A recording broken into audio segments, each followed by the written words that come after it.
I love you, Bim. I am proud of you. Many left your shores to live in big city, but that's not the case with me. Some call you bad and ride you down.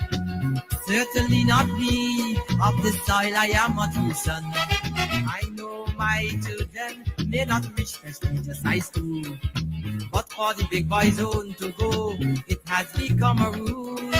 And when they grow up, they may hardly find a job, and in broad daylight they may be raped or robbed. And if we can find someone after searching few days, well, no problem at all, we can find them dead in a cell. I know that them foreigners really taking over slowly. They start with Wall Street in the city. But even if them Yankees bringing cadavers to frighten me, they can't move me. I ain't leaving this country. I ain't going nowhere. It's here I intend to stay. And if it rise or fall, I ain't leaving this land at all.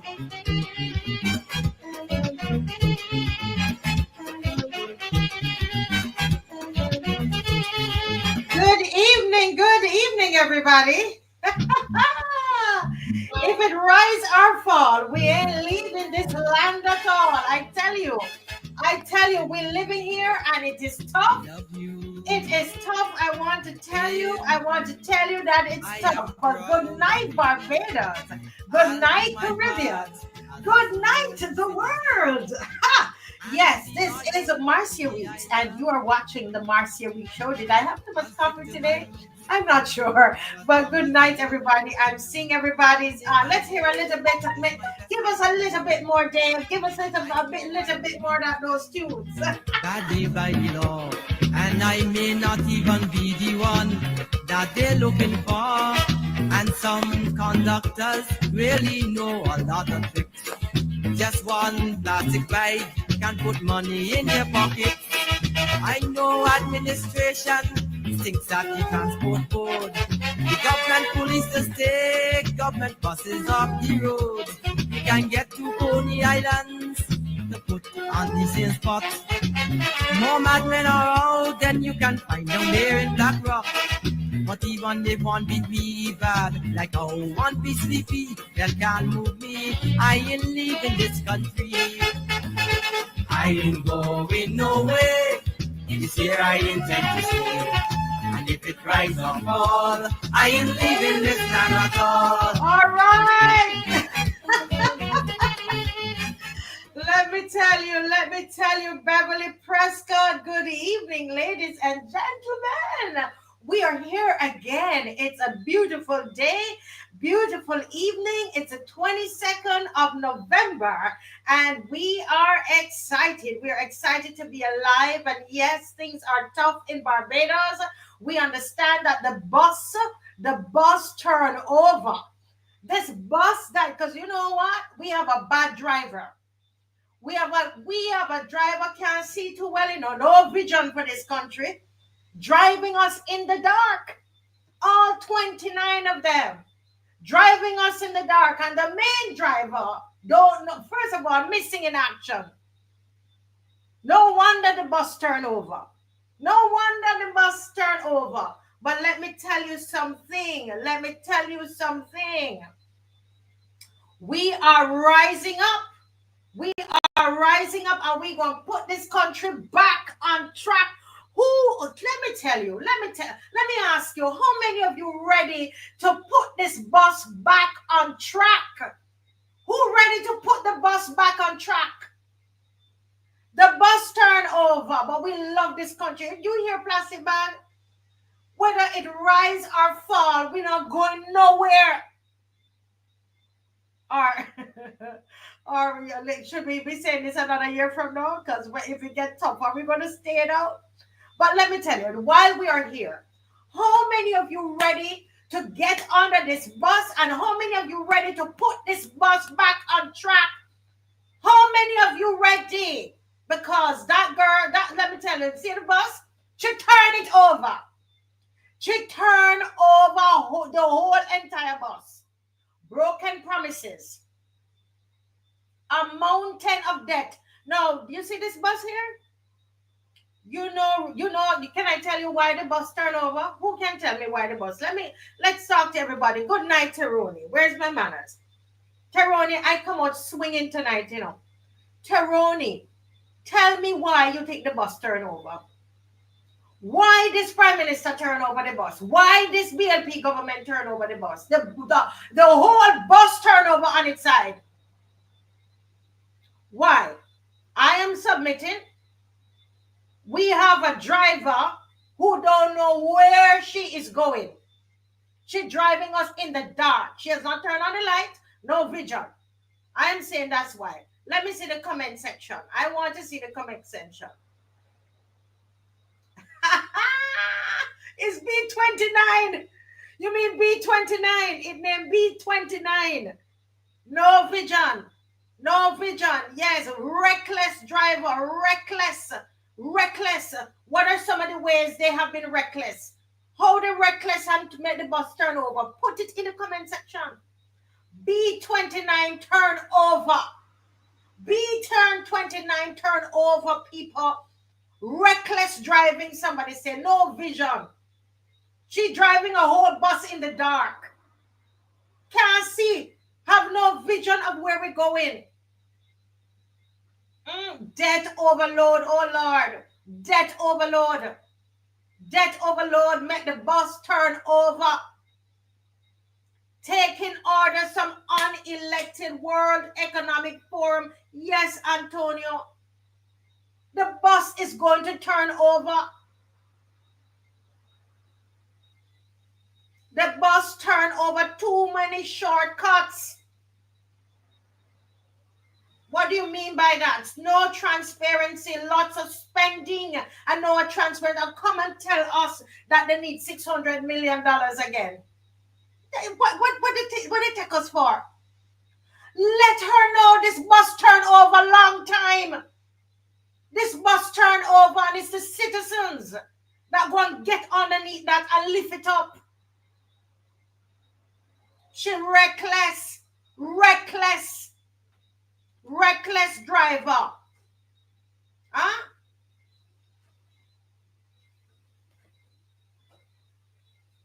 Yes, why the bus turn over? Listen, we start class early tonight. Class start early tonight. The bus B29 turn over. This Prime Minister and the rest of 28 turn over the bus. When you can't go to supermarket and buy proper food to eat, the bus turn over. The bus on the side, it turn over on the side of the road, you know. And if we, the citizens, don't get up and straighten this up and put another driver in the seat, that's where we're going to stay. High cost of living. Yes, Mystic Angel. The driver bad. The driver bad. The driver reckless. The driver lacks vision. Driving in the dark. Yeah. Shortage of food. Huh? Look how she come and wreck the bus. She wreck it. She too many lies. The bus full of lies and pack up a corruption. B29 turn over. Let them know. The driver gone off the road, Kim. Clear off the road. Where's the manifesto? When was the last time you take a look at the BLP manifesto? When was the last time? These people are driving without a roadmap. They don't know where they are going. They left home and they said that you send them there the location pin and they said that's where they're going, blah, blah, blah, blah, blah. My girl gone in the bus, don't no light on the road, no nothing, don't know where she going, and cause an accident. Here we are. The question is, are we going to stay there? Are we going to stay there? She run it clear off the road, Kim. Not at no license. No license. A lot of laws they're passing and doing a lot of things. Look at the whole thing with the tint that they were going to put on us. Thank God for Mr. Thorne. You don't want me to mention Mr. Thorne's name, but you should be grateful. You should be grateful that he came up and showed you the laws and show you that she illegal. A lot of illegality. She comes and she just spouts them off. Let her know this bus turn over. And as far as we are concerned, it is the citizens of this country that going to put this back on the road. B29, go put it back on the road. More concerned with international issues. Right? No license. The conductor. Yes, Santia, the conductor, ain't got no license either, Kim said. Too many square pegs in a round hole. Keep going. Keep going. We start off early tonight, and you like it and share. While you're typing, you know you have to like and share. Because listen, this is how we're turning this bus back up. You notice, it can still drive. It can still drive. The back, they're dent out and so on. But we have people that can knock it out. We have people can put this bus back on the road. Some of you are listening to me. Some of you are listening to me. You have the skills to put this bus back on the road. It's called people power. And it's the people of Barbados that's going to go underneath this and lift it up off of the side and straighten it out. And when we lift it up, then you know they have these big things to lift up the things on. And I'm telling you, all the mechanics are going to get to work. Because guess what? We know what kind of mirror image we have of ourselves. And it is not this. We know the mirror image we have of ourselves, and it is not this. Let them know it is not this. Party bus, too much partying on the bus. Judy still said lost in tint. Yes? Yes, you believe we can lift this up? Let Honorable Mayor Mottley know. You turn over the bus, but the citizens of this country, Barrow's children, Grantley Adams' children, Tom Adams' children, we will rise up and we will fix this and put it back on the road. This is where we were born. Navel string cut here. Some of us, like myself, naturalized here. But that's not the Barbados we know. And tonight you're going to hear from the diaspora. They're going to come on. Because they're talking about we gathering. Let them know we have been gathering all the time on the show. We've been gathering on the show. The diaspora have been gathering on here. And let me tell you, the diaspora full of skills. And we are one group of people. We welcome the diaspora because they're going to go underneath this too and help us to straighten this thing out and put the bus right back on the road where it belongs. Are you sharing and are you liking? Are you sharing? Are you liking? All this time we have been rocking. We felt the rocking, right? We felt it was rocking. But now when you go in the supermarket, you see the shelves and you see the prices. You see the prices of the food. People are going to the supermarket. There's a little shop down the road and the people go and guess what? They buy one onion.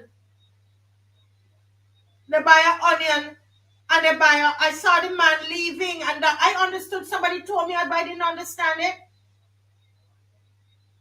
I didn't understand. Yes, they turn over it. This is B29, the whole of them turn over this bus.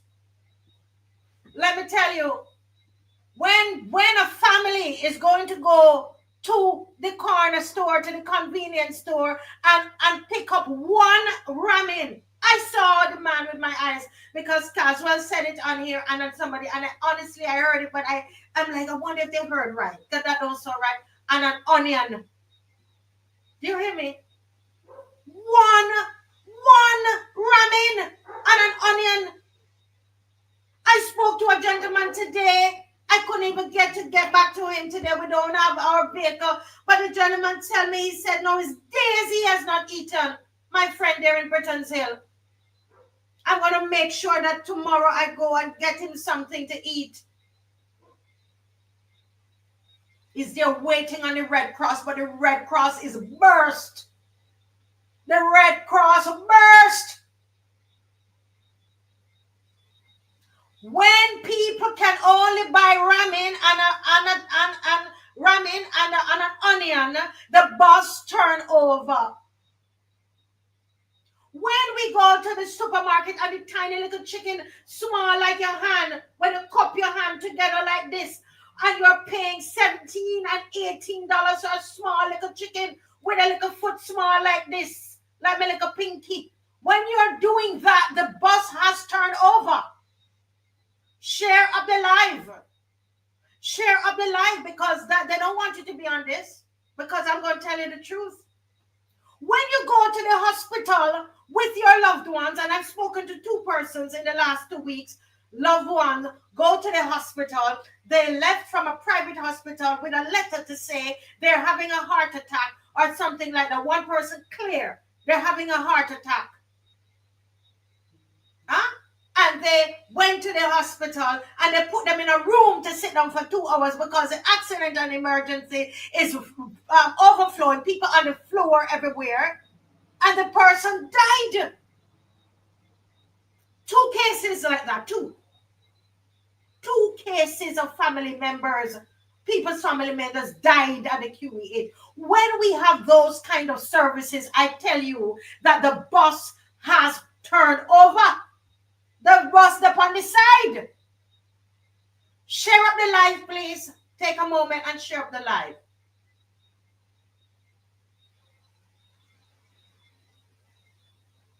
Yeah?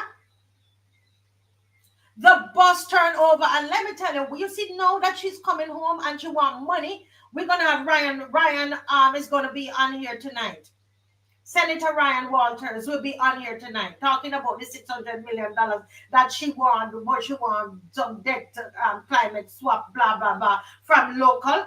Hey, because it cut her wing overseas. That wing cut. You know, when you're cutting chicken wing, and sometimes you can cut it here, I think hers cut from clear up inside of here. Cut. Wing cut, can't fly no more. You see how she's in Parliament? No wonder. I don't have the clip. Mr. Thorne, welcome her back. Wing cut. Wing cut.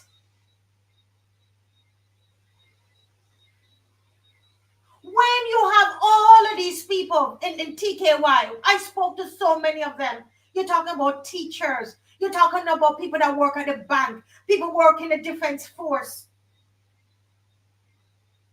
I'm trying to get some of them to come on. You think that they only, why do you think they went to TKY? Why do you think they went to TKY? They're trying to help themselves. They have their mortgages to pay.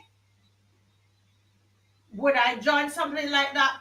No, but I'm not going to judge the people when you cannot pay your bills. I talked to people and they said, listen, I went into it because I was trying to help my family.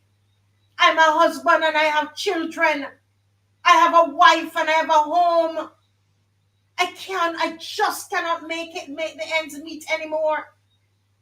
When you have so many of Barbadians falling for this kind of scamming, you used to hear about this in Jamaica and Guyana and so on. Look at what's happening in Barbados. You think that the people are not intelligent enough to know better? But things are hard. Things are tough for people. And when you see so many people are losing money or through Ponzi schemes, the bus turn over here. The bus turned over. The bus turned over. It crashed and turned over. So we don't care how much pretty words that you want to tell us. How much words you're coming over the intercom of the bus to tell us that everything okay. When the bus on its side, we know it turned over. And all we are telling you, 29 in the B29, all we are telling you is that we are ready. We are ready to straighten this thing out, to put the bus back up and make it run again on the straight road. Who is ready?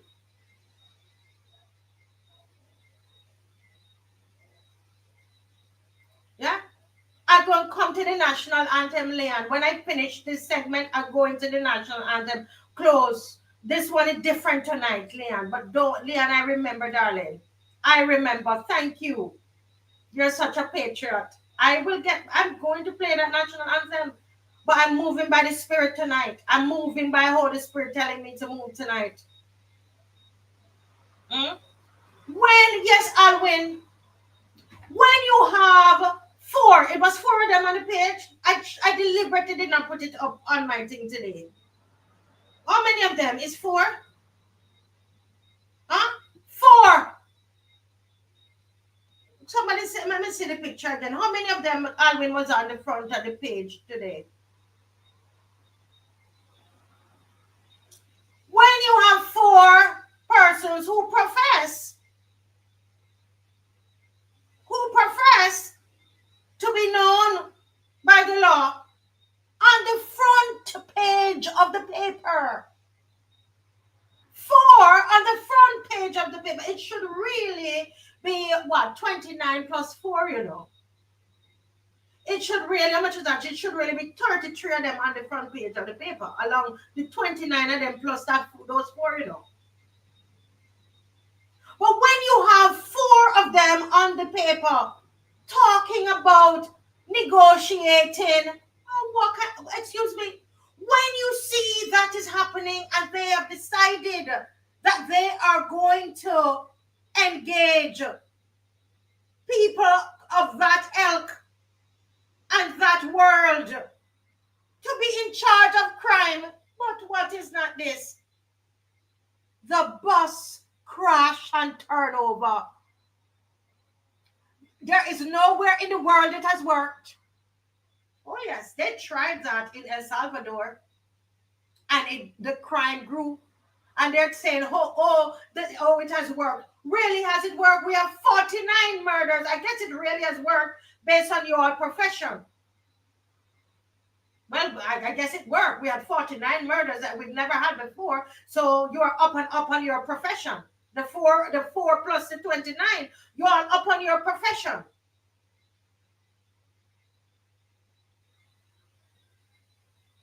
Share this live, please, before we get to 7:30. When you have people who are professing a certain lifestyle on the front of the newspaper and talking about how it has not failed. We know it has not failed because we have 49 murders.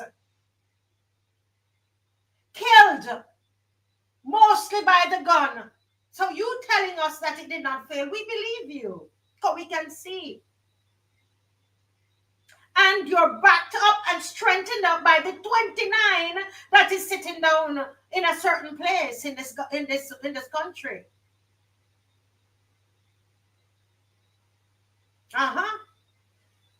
And you have the gumption, you know, up on front page paper, and the police then can't do a thing. The same thing that happened on Good Friday. They have to go with their tail between their legs and go about their business. The bus turn over. Prime Minister Mottley, the bus turn over. And all of us, the 280,000 of us in this country, we are ready to put this back on track. If you're ready, give me thumbs up. Who ready? Because we're not just talking on here. We are the same group of people that put money together and send the citizens to Washington. It was so well done that they said, man, they had to be getting money from international sources. No, because they don't understand who we are. They don't know who we are, you know. Huh? Very mindful, very demure, very practical. Huh? They don't know that we're not people who are over here complaining. They didn't know, yeah, that we are very practical, very mindful. Huh? Yeah, they don't know that. They don't know who we are yet. Yes. Are you sharing up this live this evening? Are you sharing up this live, the citizens? Yes, yes, yes, yes, yes, yes. Come to the front of the class anti-corruption unit. And we can take it non-violently. We can take the power non-violently. We don't need violence. Look, you see how the citizens that you sent to Washington, how they presented themselves. Huh? You see that? Today I'm getting called for people in Jamaica picking up the story. Everybody, Bahamas, picking up the story, want to interview the people that went to Washington. This thing worldwide. When you want to shut up your citizens, the bus turn over. When you want to censor and lock up your people, the bus turn over. Yes, folks. So, yes, the type of leadership that we have in this country, the type of leadership that's weak on crime. When we have a type of leadership, the kind of leadership that is driving the bus and you're weak on crime, the bus is going to crash and turn over. We don't need them to come and put any wool over our eyes. I heard she was in Parliament talking about, when she visited Parliament the other day, talking about how great the country is. How great which country is. The bus is on its side, it turned over, and the front crash up and mash up.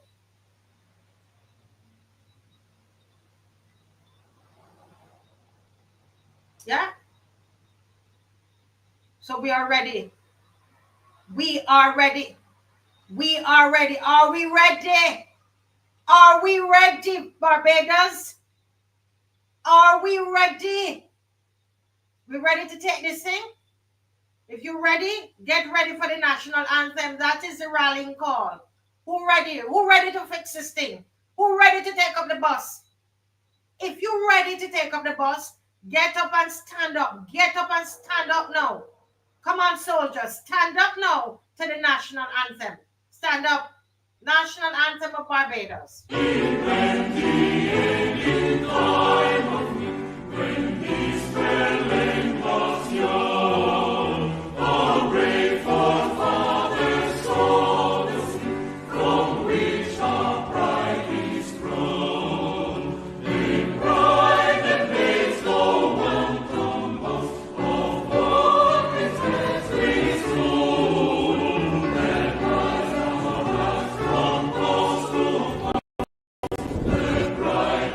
Nation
yes, firm craftsmen of our faith. And it is the firm craftsmen.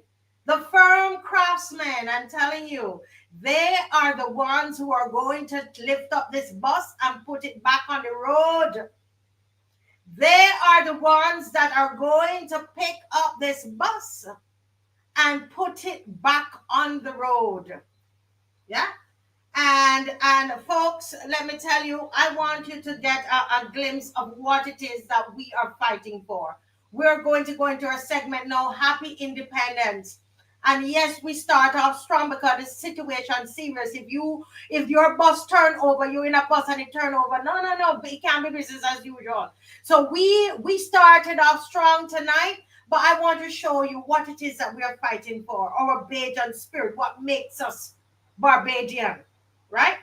Yes, we have to reclaim our country for us and our children before it is too late. The next election is about saving the soul of this country. And I'm going to show you the soul of the country right now. And when we're going to get back into the fighting mode. In the meantime, I want you to share, okay? The Diaspora, they're going to be coming on tonight. You're going to hear from them tonight, okay? You're also going to hear from Ryan Walters, from he's a senator, opposition senator. And you're also going to hear from Camillus Lewis, and he is from UPP. So you will have hear from somebody from DLP and from UPP. And this is a place that they can all come on. It's not just a DLP for DLP, just that the DLP is always ready. Huh? But we are inviting everybody. We are all craftsmen of our faith. We are all doing it together. Yes. So let's go, Dave. Over to Dave.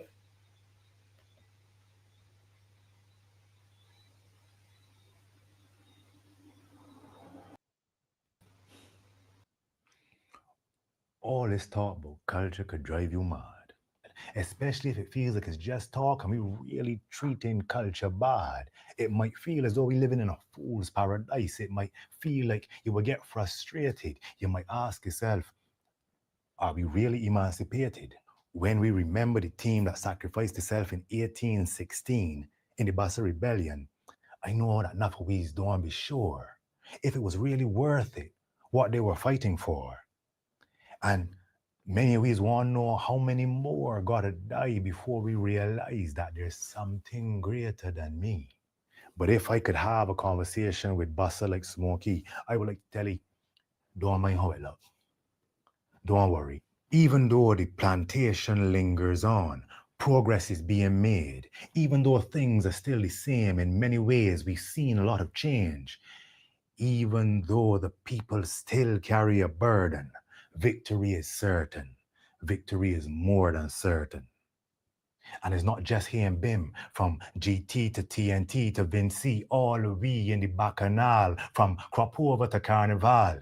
Keep your woman by your side, your man, your brethren, your pals. Don't just pick up any old thing, grab up the emancipation baton and run with it. They call Buster a killer, cause he didn't with it. But we add on Mr. General, right honorable, cause we understand why he did it. To stand up for his rights, just like Kafi, Kajo, Sandy, Chatoye. Fret not, spirit of Bassa and other rebel ancestors. Emancipation is more than just a day. It is a process of growing in confidence, competence, and self-respect, like the evolution of bashment, if you check, cause one time we would be too stiff to have the confidence to conquer the world in Bajan dialect.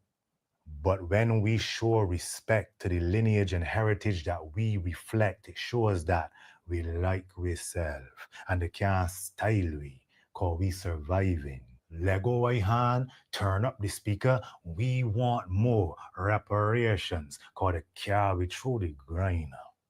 No spring garden pan fire. No more black sheep in this society. Ragamuffin locks flowing, high quality HD bumper rolling, Faluma ding, something's happening. We see in red, cause we got it in the bag. Remember your history. Look back in the day and say, boy, and celebrate the fact that they couldn't get we destroyed. Let the world know that we is one big, fetting, free, and emancipatory family. I hope the world ready, cause Barbados want put peace out under. Bam, bim, I love you.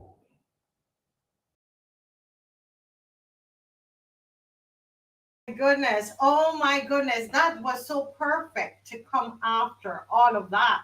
And this is why I'm saying it's a fight for our nation. I wrote something else. He said, remember our history. Remember our history. Remember Bossa. Remember Clement Payne. Remember Errol Barrow. Remember, remember our history. We are more than what they are thinking of us. We are more than what they see of us today. We are way more. We're more. We're serious and we can be fun as well. Right? We're intelligent, but I tell you. Now, this man that you see on the screen here, who can tell me who this man is?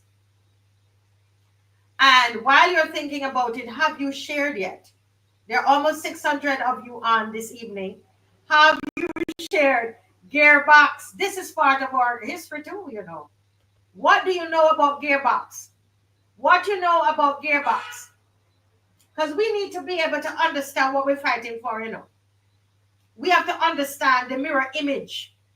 What this mirror in what we're supposed to be looking in the mirror and seeing. And when we're looking in the mirror, you know, sometimes you look in the mirror, you need to know how your hair is supposed to fix. And that you don't need to have the little white thing in the eyes and your teeth not supposed to be yellow and all of that. And you need to know what you're supposed to do and fix it. When you look in the mirror and the image bad, then you fix it. So what am I saying to us now? I am saying when we know what our history is, when we know what we're supposed to look like as Bajan people, right? Then we can fix ourselves in the mirror and we can then talk about the mirror image. So right now, so here's somebody said Everton Hines, right? He's an educated character,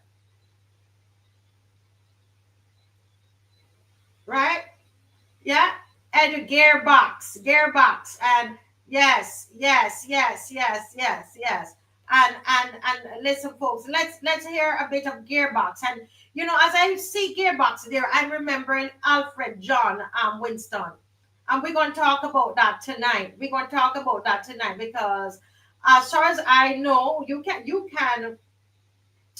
remind me, you can correct me if I'm wrong, but this was a street character, just like Albert John, wasn't he? Am I right in saying that? This is based on my reading because I've never met this man.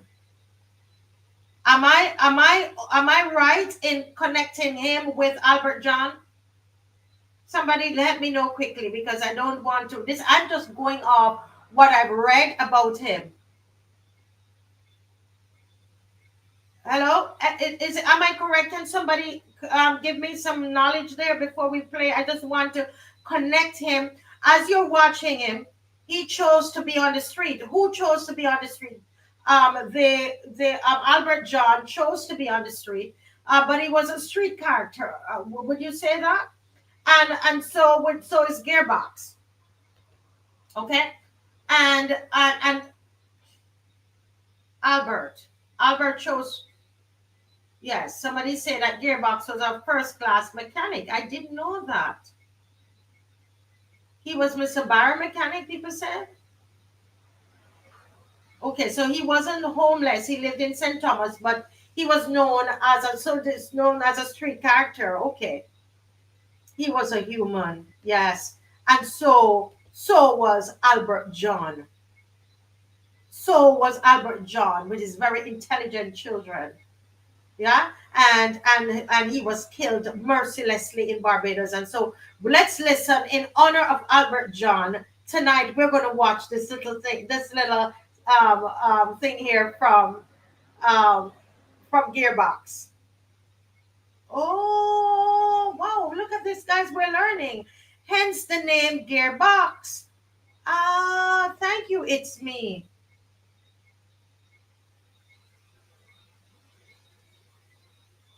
I see. So that's why they call him Gearbox.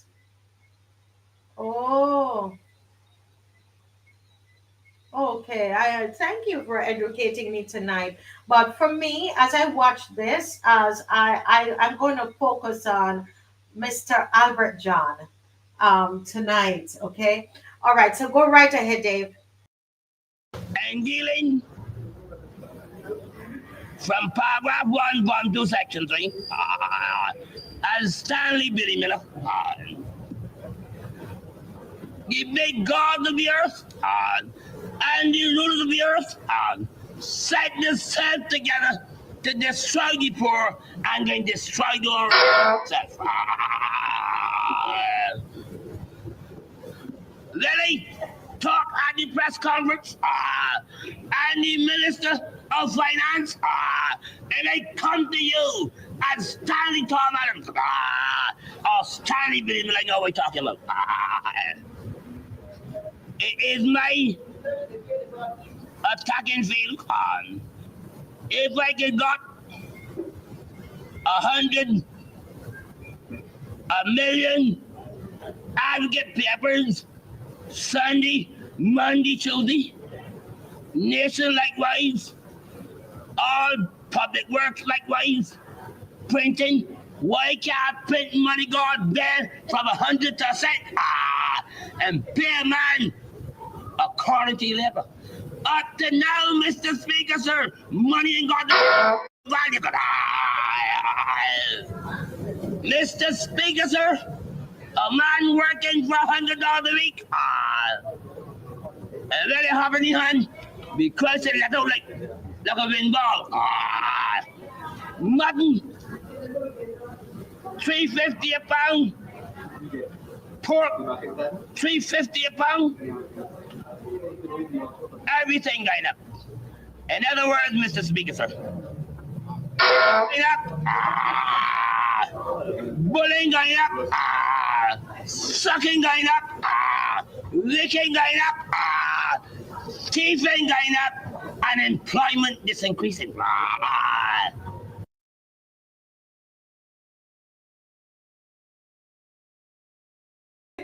Oh my goodness. Yes, he said everything. He said everything going up. Everything going up. And you know, this man, no, but he was talking a lot of politics. And people who look at him, you know, they would think that sometimes he's crazy, but intelligent as ever.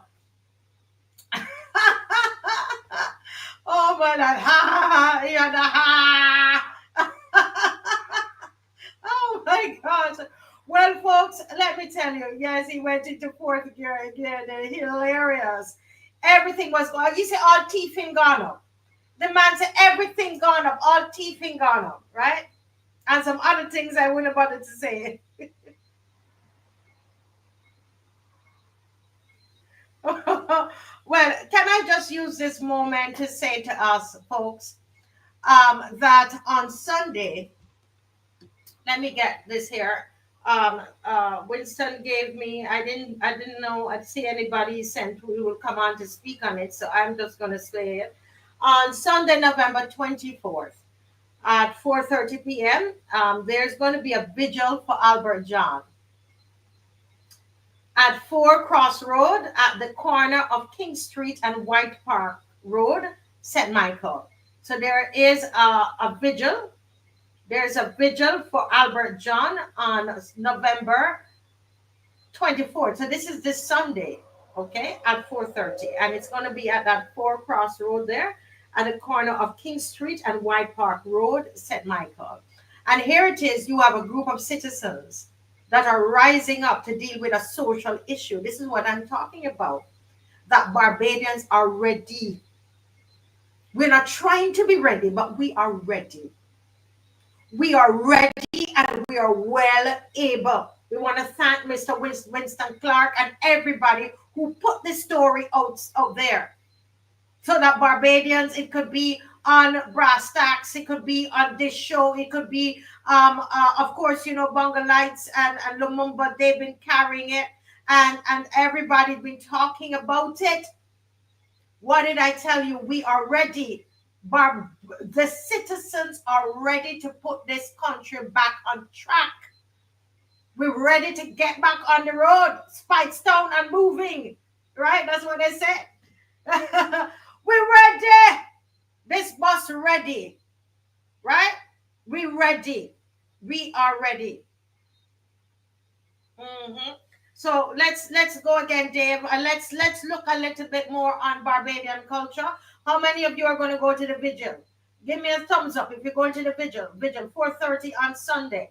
Yeah, 4:30 on Sunday. I'm going to try to make sure that I keep talking about that. But let's go back to some more comedy because it's so serious. You have to laugh sometimes. Ladies and gentlemen, introducing the first and only fight for the night. The fight for the KOCB, the Kensington Oval Cobblepot belt. In the left corner, he was once the leading top 40s DJ, now he's a Calypso enthusiast. I ain't too sure how he get from there to here, but he here, yes? Introducing the international king of swing.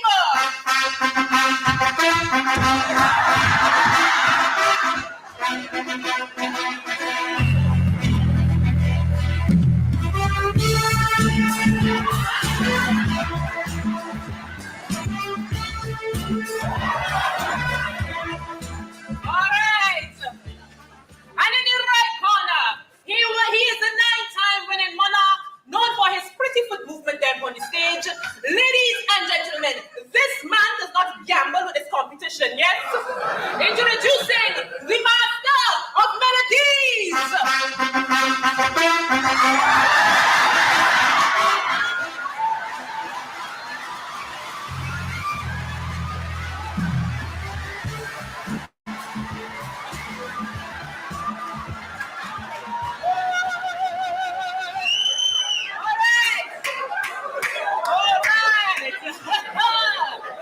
We have a gunfight on our hands.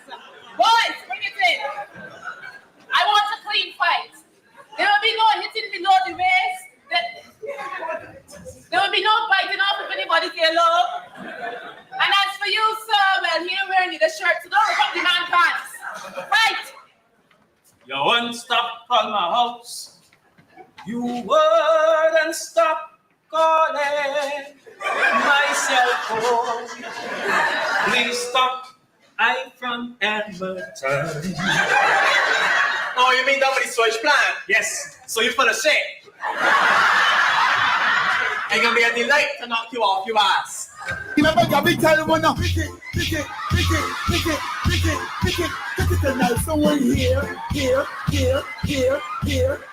Remember, Gabby tell one now. Pick it tonight. Someone here. Let me show the thing start. It started with the interview first. I'm like he had the whole thing rehearsed. Gabby come up the stairs, get water quenching thirst. But he up in the man face like a hospital nurse. Y'all can't get used to you, Gabby. Gabby take a few worse. See the karate chop, licky in reverse. I'm start to cry, he more had a verse. And start to sing a cartel verse. And ask, Gabby, what you do to make you do me that? Gabby, what you do to make you do me that? Gabby, what you do to make you do me that? Gabby say you're lucky, me no know you're lucky you. Pick it tonight. Someone here. Remember, Gabby tell one now. Oh Lord, how many of you remember that finals night? Who remember that whole story? That was a big headline. We're laughing about it now. I mean, a lot of us were like, what on earth are these big people doing? Fighting. But here it is. I laugh it off. They were able to put it on stage. It's art, and it's fun. And we need to be able to laugh at some of these things sometimes, right? But those of you who might not know, but the one with the locks is really Gabby, Mighty Gabby, and the other character is Admiral Nelson. And we hate to bring up this story again, but the Mighty Gabby did thump Admiral in his mouth. And so that is the comedy of the whole scenario. For those of you who might not know, so that's what that is all about. And that's just a little piece of Laugh It Off. And I believe that they still have their show, and I think it's usually in the summertime that they have the show here in Barbados. So listen, so we're what we're doing in this segment, which we just have a few more minutes in there. Yes, somebody remember that Grabby had his shirt, Grabble up. Just before we go into this segment, I want to show you something. Dave, let me show the people something. Because we're talking about all things Barbadian, right? And we're going to look at some car racing and so on. We're looking at all things. Listen, you see this?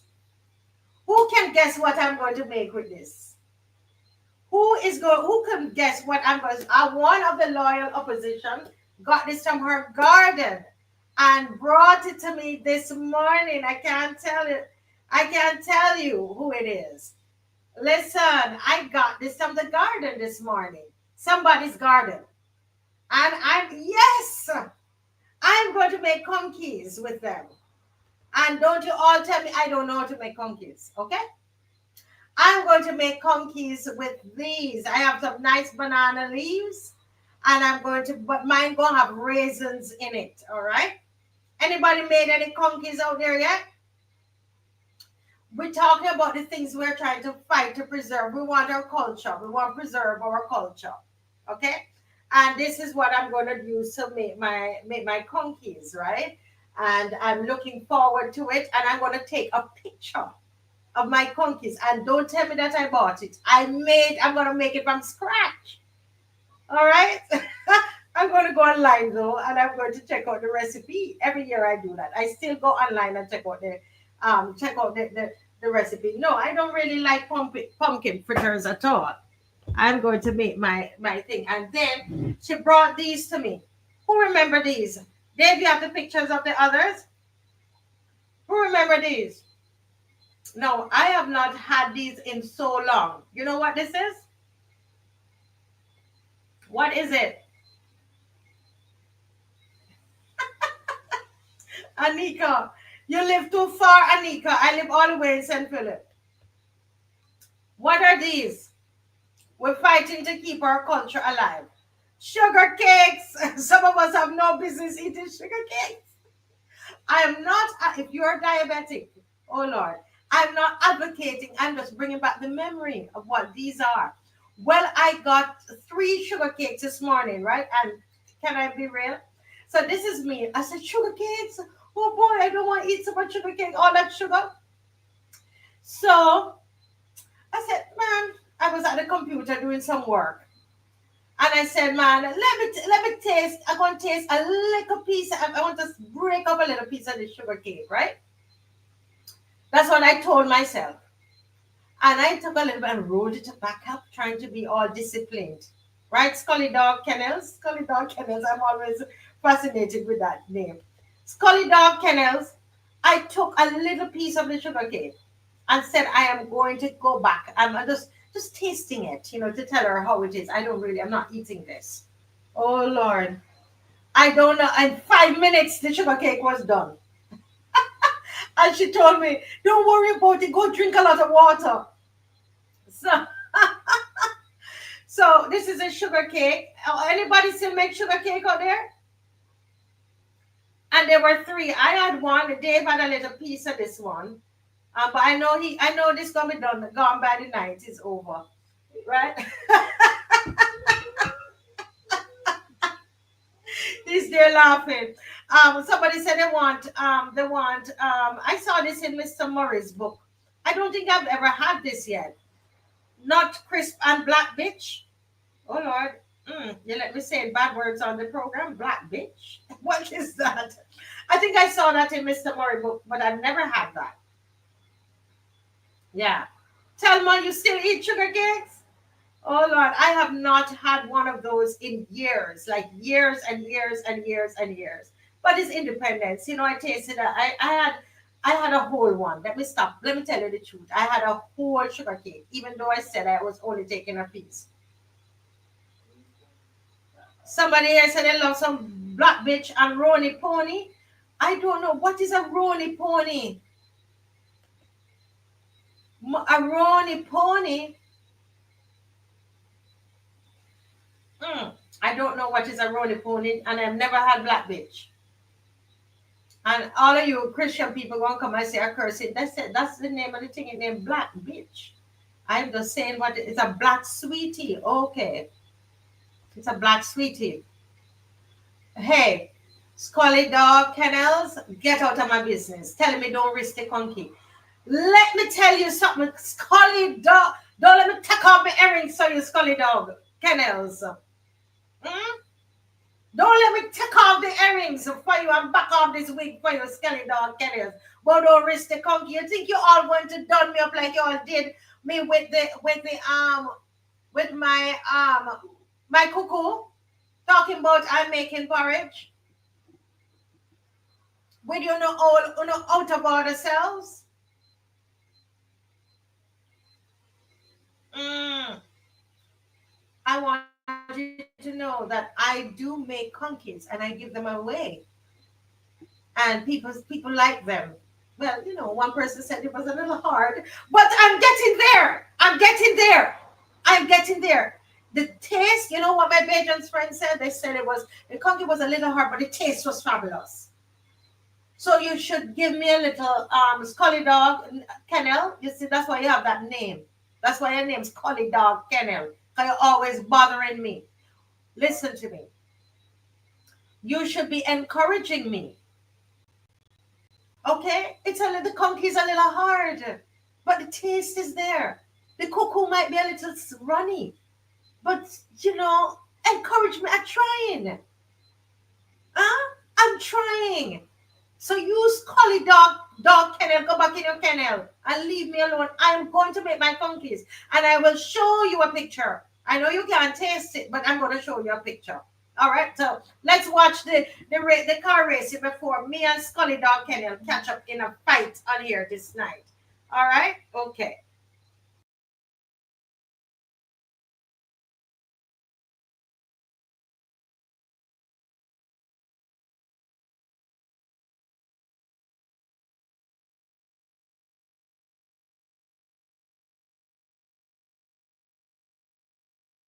Breathing off the start line, and away goes Mark Maloney. He gets it off the line first into the kink and hammer.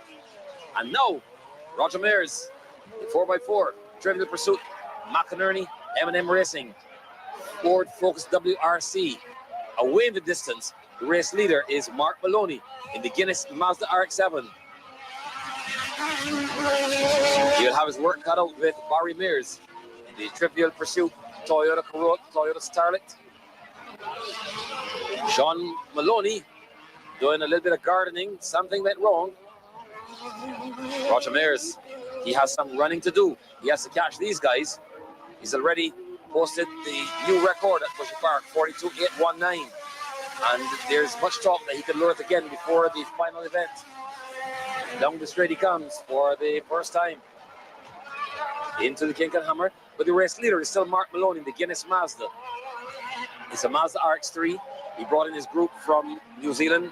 Andrew Fabrin spent all last week tweaking, testing, making sure all is well, replacing all the bent and broken parts. Now, it's the hour of decision. Out to the S's.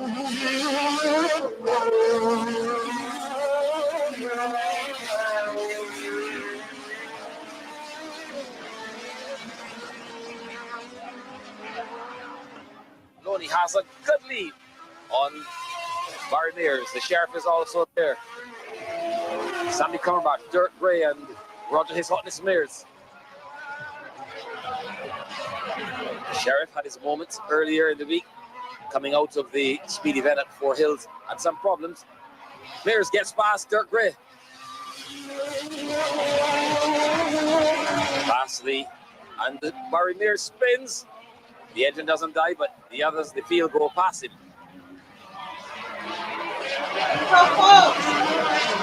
Adrenaline's running. Any mistake, someone will capitalize on it. A mistake for one. So, folks, I realize how y'all got dead with this. This is not just white people sports. It might them driving the car, but you know that people go down there. My husband loves to go down there and watch them cars going around. And I go and pretend like I'm enjoying it just to be in the company. So it's okay. Scully Dog Kennels. Okay, Scully Dog Kennels. Since you love to give me all of this trouble, what year was this? What year was that race?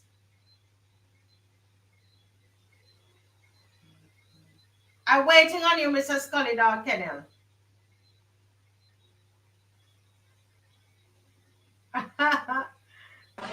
The people still talking about the food.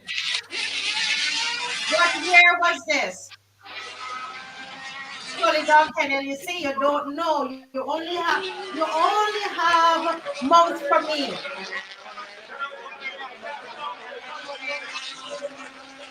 Scully Dog is saying this is his main source. There are a lot of people saying this. And this was what? Where was this? Where was this, guys? Where was this being held? Anybody remember this?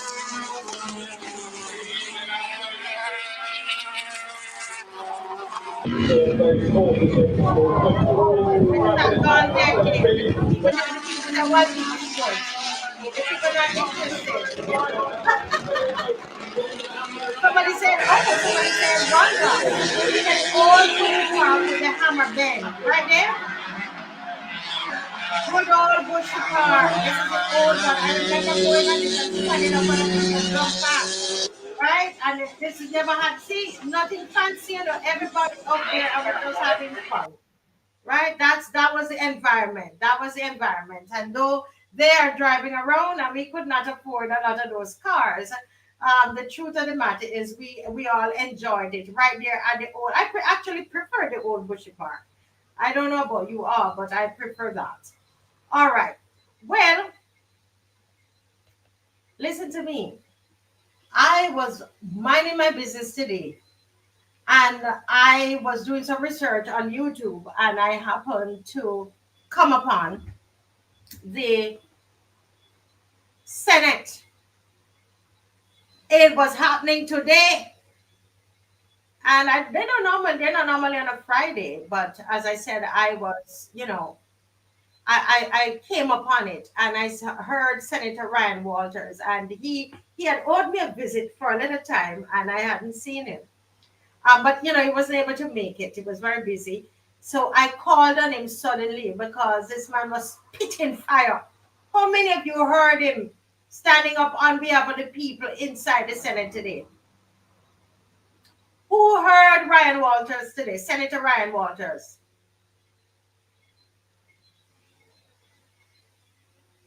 Let me see the thumbs up. Those of you who heard him.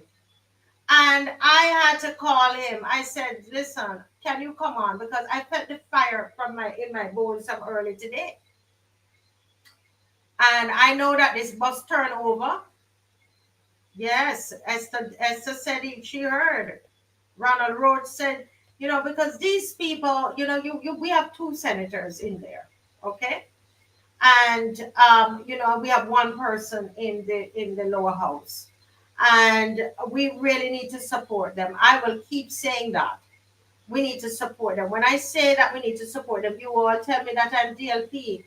And that's not the point, you know. That's really not what it's about. They are there. We don't. The thing about it is that we those are the ones that we have. Those are the two senators that we have. We hardly hear the independent senators. Although I was told that one of them, I have to see, Miss McLean told me that there was one of them batting for us today inside there. And we're going to big up the independent senator as well. I hope Dave, when I call her name, Dave can get a picture and put up right before the night is up, right? And oh, I'm not seeing her name. I'm not seeing her. Miss McLean, if you're watching, give me the name of this independent senator that was really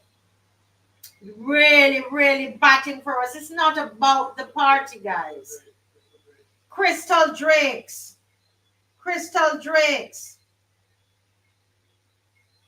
Oh, he's not hearing anything. Oh, he's not hearing anything. Go come back in, go out and come back in, Ryan. I wonder what's going on. Senator Ryan is here. Yes, folks, listen, let's go beyond the party. When you hear me on here and I'm speaking about these senators, we have two of them Only two. So we have to encourage them. And when the independent senators, like Dr. Drakes, Dave, can you get up our picture here? I would love for her to come on the show. Those are the people we have to push them, and we have to strengthen them because they're ready to turn over the bus. They're ready to put it back on the road. Yes, we have to. I've reached out. I've been reaching out to UPP, and that gentleman is going to come on. One somebody from the party will come on tonight. I've been talking all the time with Solutions Barbados, who helped us in preparing to go to Washington. He did. Grenville from Solutions Barbados. You see what I mean? Both Ryan Walters and Senator Andre Warren were on fire today. The people, we are ready, Barbados. We are ready. I don't know about you, but I'm ready. We're ready to get this bus straightened out. Back on the road. I can't wait for Senator Ryan to come on in here. He's having problems with his technicals. Did you share up the live? Come on, share up the live, guys. And when they tell you that this show is all about DLP, you need to refute that. We are standing with the people who are. Do you hear anybody else out there publicly speaking on our behalf, on the citizens' behalf? Tell me the last time you hear somebody out there. Well, we had Senator Drakes today. Sometimes even the people on the moderators, some of the moderators on the calling program is like they work for the government. Huh? If it's not this show and the people who come on the show and Mr. Thorne and the senators in there, right? The two opposition senators and some of the independents. When do you hear anybody open their mouth and speak up on behalf of us? When the third parties begin to do that, the other parties start to do that, then we can say something. You understand? Thank you, Jefferson. Jefferson said he's ready. Yes, some of us were too narrow-minded. Ryan is back. Let me see. Yes, let's bring in Senator Ryan. I hope he's hearing now. I hope he's here. Yes, give me a thumbs up, Senator Ryan. Ah, wonderful. Senator Ryan, you're here. Hi, good night, Marcia. Good night to all your viewers. I know my energy is all the way up because let me tell you, you were charged today. You had a whip in your hand today, and you convinced me, Senator Ryan, that you're ready to lift up this bus that they turn over on the side and put it back on the road. You ready for that? Yes, every side. No time. We have a good team with leader of the opposition, Andrew Rowe, in the parliament. So I think that we will get better as we go along as well in terms of how we collaborate, in terms of making sure that we share information so that we get as much information spread across the debates that we possibly can, given the time constraints, So I think today was just one example of how we'll continue to work together on behalf of the people of Barbados. That's wonderful. I love to see that. And this is what we want to see. And Senator Ryan, I know you represent the DLP, but I'm speaking to all opposition voices. Let's get ready. Let's get ready. Get our stuff ready. But tell the people what was your bone of contention. I mean, you were so passionate today. What is it that had you? And I never heard you like that before. Probably I don't know you well, but I've never heard you like that before. Tell me what got you so energized and passionate. Yeah. Well, today we debated the resolution that would allow government to borrow or to restructure $600 million of debt. And the intention is for the government's intention is that the savings, once they restructure this debt, and I'm using their terms to explain it, Yeah. Once they restructure the high interest debt, they will have the space to do some additional things as it relates to water and sewage in the country. But I think the bone of contention for me and for Andre and the leader of the opposition, for a lot of people that are paying attention, is really there's not a lot of information surrounding what the government is doing. Right?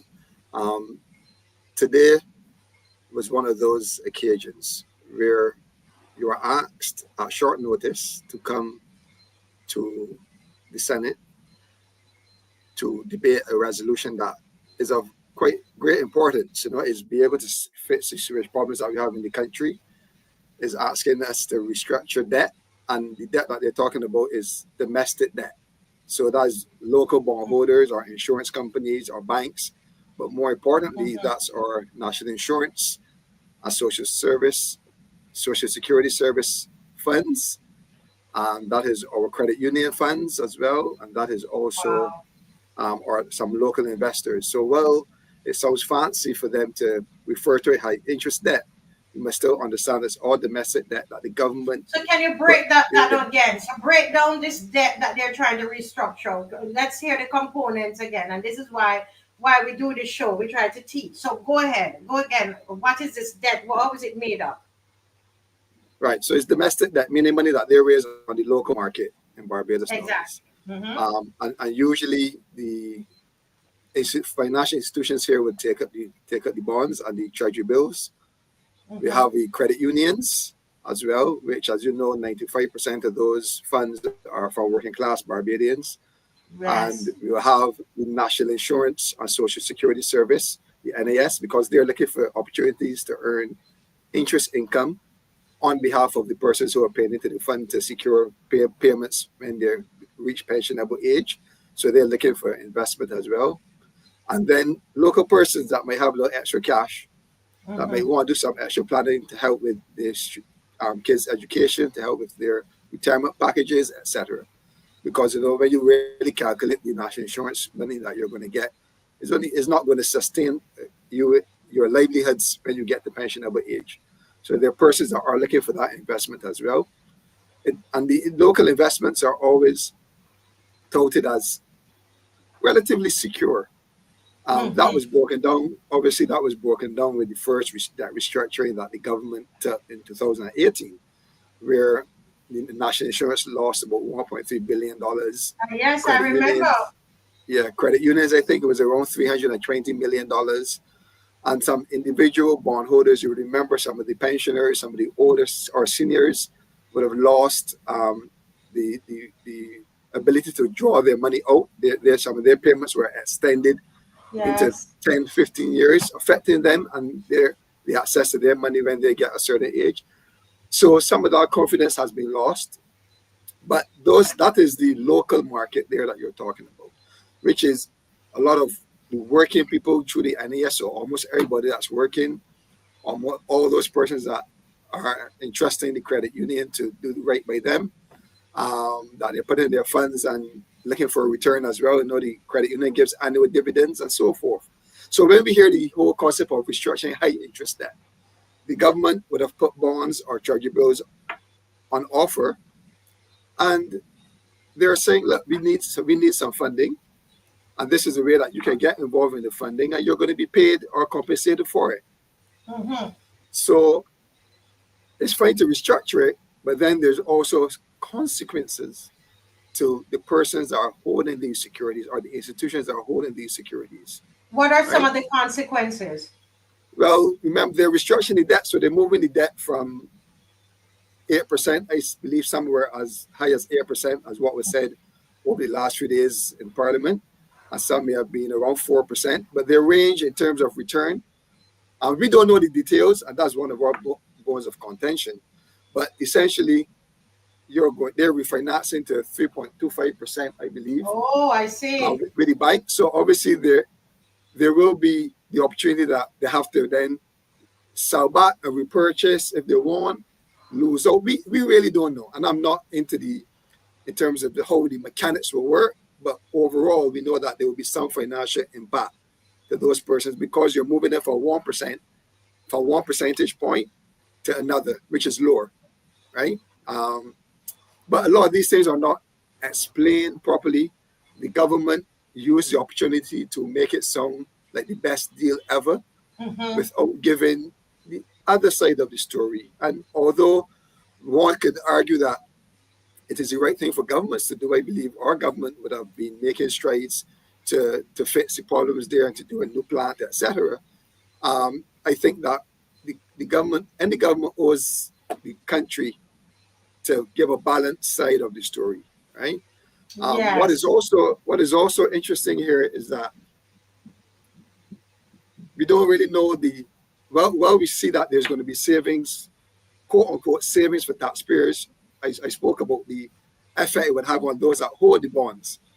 But the critical thing here is that the government is also going into another loan. They have to take another loan now, right? Which will be a capital loan to do all the work that they have promised Barbadians that they would do during this process of debating this resolution. And that's another loan in foreign currency. I think it's coming from the IDB and the Green Climate Fund. But nothing has been put on the table to the terms of those loans, and nothing has been put on the table to any of the details of that loan specifically. So I'm saying that the bone of contention is that you are called to the Senate. You are also called to make a submission on an important resolution of $600 million being restructured. And you're not furnished with full information. You know, you get some terms and arrangements of the $600 million loan. They gloss over the fact that the Barbados will have another loan on its balance sheet probably in another couple of days, if not already. And you do not even know how much the work is going to cost. Wow. To rebuild to build the plant and to do all of the relevant associated work. They're now going out to tender next week. So you're going out to tender next week after securing funding of a specific amount, not knowing how much it's going to cost. Even Dr. Crystal Drates and Dr. Drates today mentioned that there's going to be recurring operational costs. Has that been factored in? What does that look like? So going into the debate, my thing was the banks that are involved in the transaction, they clearly have much more information than anybody else in Barbados because they feel comfortable enough to give the money. And all we are asking is that please share the information, please share the plan. Please give us the information that Barbadians can decide for themselves if these transactions are worth getting into or not, or if these arrangements can be done in another way. So that is the main bone of contention here. There's also the situation where there are certain conditions that have to be met. And we do not know what these specific conditions are, but we know from the previous arrangement of, I think they did a depth to nature swap, that there are conditions that are settled, that have to be attained, and these then could be then negative consequences financially to taxpayers if these conditions are not met. And again, we're left to guess because those were not made clear. So, Marcia, it's very disappointing because on the way down to the Senate today, I turned on my vehicle, and on the way there was Minister Strawn, who it sounded to me in the short time I heard, was giving additional information on the whole arrangement. I'm headed to a parliament to sit and debate and I do not have that information. You know, and he's having that information, that discussion, as though the deal is done. Well, the Senate is yet to debate and yet to pass the resolution. But you know, Ryan, this is what I want you to also hear what Senator Walters is saying. And this is something that Caswell has been talking about when he was in the Senate as well, remember? And they were saying that they're not given enough time to research. They're not given enough information. I've heard even Monty Tate quarreling about it. It's a thing that they do, and I believe it is because they have majority, right? I believe that is what is happening, and I want to take this moment to speak to Barbados, for you to realize, Dr. Senator Ryan, I want Barbados to realize how dangerous it is to allow any party to get all of these seats, 30 love, and they think it's funny.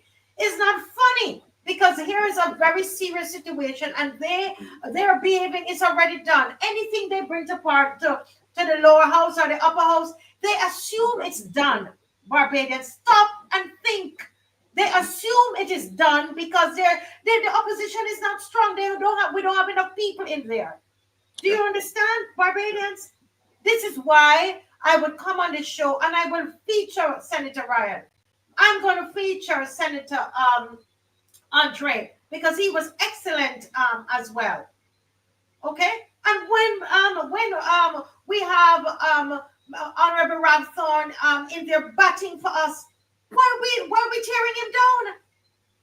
I had to take this moment as a teaching moment for our people, because look at it, look at just this little time, how much information we're getting from you about it. But when we don't have the people in there, this is what they take the walk over us, right, Senator Ryan? Yeah, and you're outnumbered, so you definitely don't have the people. You have, in the lower house, you only have one opportunity for the opposition leader to make a contribution, and you have two upstairs, and we're outnumbered significantly. So we have to use every other opportunity, forums like this, to come and share information. And we have to continue, obviously, to hold our public meetings, branch meetings, and stream them, etc., so that we are informing those in the public that are seeking further information, and in some instances, the full picture of a lot of things that are going on in this country.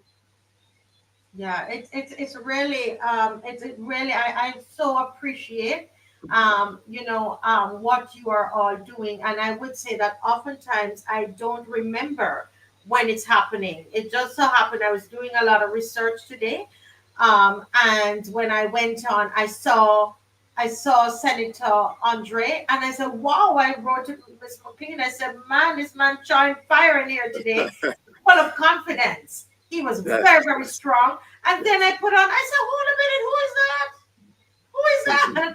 And I felt really good. Marcy, you got me laughing, man, Marcy.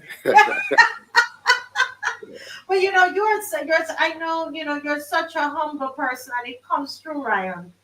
Senator, I choose to call you Senator Walters. You're not forcing me to do that. No. Do that because you carry such a humble spirit. That is the truth. You do. And when I see you achieve like that, and I see you speaking up on behalf of the people of Barbados, I have to commend you. And I want Barbados, when you see, encourage them. Forget about the party stuff. You could encourage Senator Ryan and vote for somebody else, You could vote for a third party. I know he don't want me to say that. No, I don't want to hear that, Marcy. But the truth is, what I'm trying to push on the show, Senator Ryan, I know, I'm killing off your business. What I'm trying to do on the show, I'm really trying to strengthen the voice of opposition, and whichever quarters it comes from. And to really educate our people, I know before you go, you had been talking to us about this, the fuel price. And I mean, look at what is going on, because right now, I mean, I was in the car with somebody the other day, and they put $50 in there, and we were saying hi, hello. But by the time we didn't even finish a full sentence, the lady was like, thank you very much. And I mean, what is happening there? Because I believe that is also, fueling the prices of the goods and services. What's happening there? What do you want to say to Barbados about that? Well, nothing is happening there. I think the government is using an opportunity to abuse the consumers of this country, right? We have all become accustomed that once the oil prices move with the international price of oil of barrel on the international market, and we have become accustomed to that, so that when there are challenges, geopolitical challenges, and the price goes up, Bajans accept that, geez, no, we're like, oh, geez, no, don't let there be no war, because we got to pay more for oil. And we go to the pump and we pay. But when things are rectified, we expect the same to happen. We expect those Yes. prices to come down, and then we expect to benefit with some of those, not savings, but a reduced price that we have paid in the times of war, in times of conflict, etc. But for the last, this is now September, 14 months. I mean, it's going on over 400 days. The price has not changed, although on the international market, the price of a barrel of oil has traded downwards. And back in September last year, I think it was hovering around between $90 to $100 per barrel. When I checked before I came onto the show, it was around $75 US a barrel. So it shows that there has been a clear decline in the cost, and the government here has not reacted, right? I think what they're doing is using this opportunity to get as much money as possible, right? They're using the opportunity to get as much money as possible. Listen, see this document here? This is the Barbados estimates 2024, 2025. Yeah. And if you look at the front of this document, it says estimated excess of total expenditure over current revenue, which means the amount of money the government is going to spend above what it is going to earn. Yes. And that value there is $943,324,667. So the government has to find $943 million in this year to pay its bills. So I believe that this has to be one of the ways in which they are seeking to do that, and unfairly so, to the consumers of the market. It's really affecting the cost of living. It's affecting the spending power of Barbadians. And it's not fair to say there's been no increase. We want to understand why there hasn't been an increase, given all the indications that have been happening on the international market as well. So it's really a cause for concern. And the government has not offered a response to this.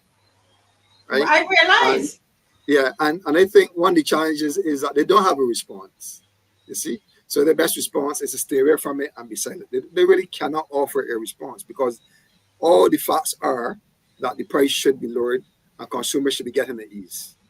Yeah. All facts indicate that. And if I was incorrect, you would hear them come out and say, oh, false news, fake news, the price is this, the price is that, or we reduced it, or we did not, or we're not paying this and paying that.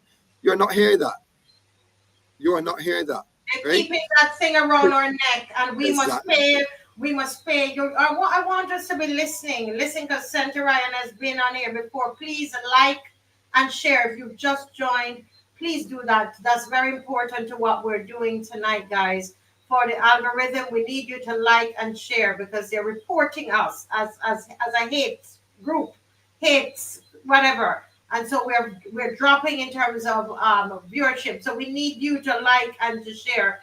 Fight back, people. Let me ask you, as you're talking about fuel prices, and as I said, I know the connection with, what the prices we see in the supermarket, etc. Let me ask you something. You deal with people on a regular basis. Your job has you interfacing with people, plus the people in your constituency and so on. What are you hearing from people? Christmas is coming. What are you hearing? What are you feeling from the people on the ground? No, I mean, for months now, people have really been crying out about the cost of living. And it's two things. It's a combination of two things. Prices are getting higher. Mm-hmm. And then there's less income coming in terms of spending power. Sometimes persons are not getting enough hours at work, so they're impacted there. We know that there is also the increase in national insurance that comes every year. So your pay pack is getting smaller. Mm-hmm. But what I think that people have come to realize is that a lot of the initiatives that the government put in place within months of coming to office, they're now feeling the brunt of that. Yes. Because remember, bus fares moved from $2 a trip to $3.50 a trip. Yes. You understand what that does to a person that is working for minimum wage, for minimum wage. Back then, for $7 an hour, now it's like $8.50 an hour. But for somebody that takes home $350 to $400 a day, what that A change week, does to a them. week. A week, sorry, a week. What that change does to them. When that happened, people actually had to rationalize if it made sense to keep certain jobs. Right? In the workforce now, persons are choosing jobs based on geography. And before you would just get up and choose a job anywhere, Barbados is small, and get to work. Now geography is important because the implications of that one initiative on especially working class persons is incredibly catastrophic. What did they do to the households? Garbage tax, sewage tax. So you've drawn out at least over the last 6 years almost close to $500 million in revenue from households, from communities. You've taken out spending power. You've Hold a minute. taken So out. you're right in terms of them generating that revenue No, from regular households. correct. So the regular household now has to put this money into the Barbados Water Authority. So they don't have it at their disposal. So the government has extracted $500 million, $500 million, $500 million over the last 6 years in this tax that now reduces the spending power that households has to go and pay their light bill and even to pay the water usage on their bills, even to go to the supermarket. So the pay packs have reduced. And then you talk about the fuel tax as well. So you didn't get away if you drove because they moved from the usual road tax, maybe $265 or to $400 depending on the type of vehicle, to every time you go at the pump, you're paying a tax. And that has more than almost tripled what you would have paid if you would have in the previous regime of paying road tax. Again, diminishing how much money you have, right? So if you're doing that, you're left with less money, and then the prices are going up. So it's a double impact, right? So all of these taxes, all the initiatives that sounded pretty in the first year of office coming together, they're going to do this and do that and grow the economy. They've grown the economy somewhat, but they've also grown poverty. They've also affected the livelihoods of people significantly, right? So there needs to be some walking back of some of these measures to start to give households some space. It's really a serious dilemma that we are in. Yeah, Really I was saying earlier, I know that we've gone over time. I just say this in the last couple of minutes, Senator, that we hear of the TKY situation and all, Ponzi schemes and so on. And while you would hear a few little things when I just came to Barbados, you're hearing about that more now than ever before. And as I'm listening to you, I could see why people would do those things. Because I'm talking to like teachers, I'm speaking to people who work in the bank, educated people who are saying, Marcia, I had to do something because it's just not the mathing, it's not coming together. So I had to do something. I know you see them every day. What about because you run quite a number of businesses. And I'm sure you get the letter as people trying to get jobs. And so how is the job market?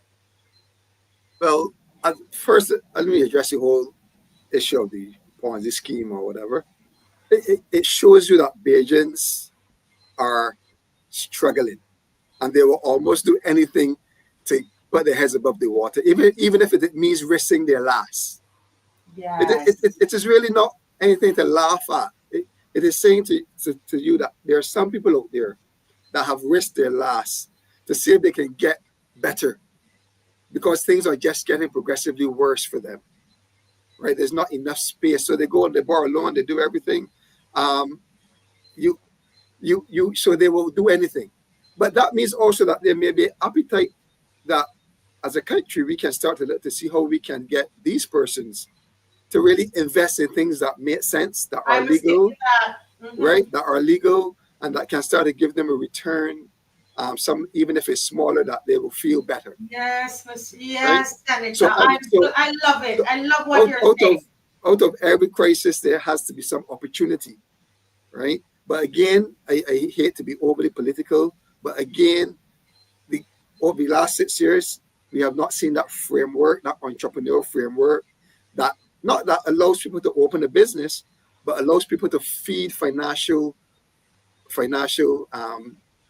content into that business to make them grow and to start to get a return. Because look at it this way, right? You go to the corner shop every day, you go to the local supermarket, etc. And you have no opportunity to invest in these businesses. I'm not saying that every business will want you to be an investor, but I'm sure if there's an attractive framework that allows persons to put their business at the disposal of investors to help them to grow, then persons become part of the business. Yes. Not only by ownership, but you get loyalty, you get spend. You start to see a different pattern. Your sales increase because you know what? This man down the road just bought $500 worth of some stock or some sort of investment into the business. So he's going to come and shop there all the time. Right? So that framework has not materialized under this government in no form or fashion. We do not have a junior stock exchange that was promised 6 years ago. So small businesses are left to fend for themselves. If you know a minister, that's fine. You might go and get a $5,000 loan, but what next? You know. So I think that shows that there's an opportunity out of this crisis, which is there are people that are interested in some level of return, and they have a little funds and they would like to put it in to get back something next month, 3 months from now, and that sort of thing. How do we manage that? How do we mold that into policy?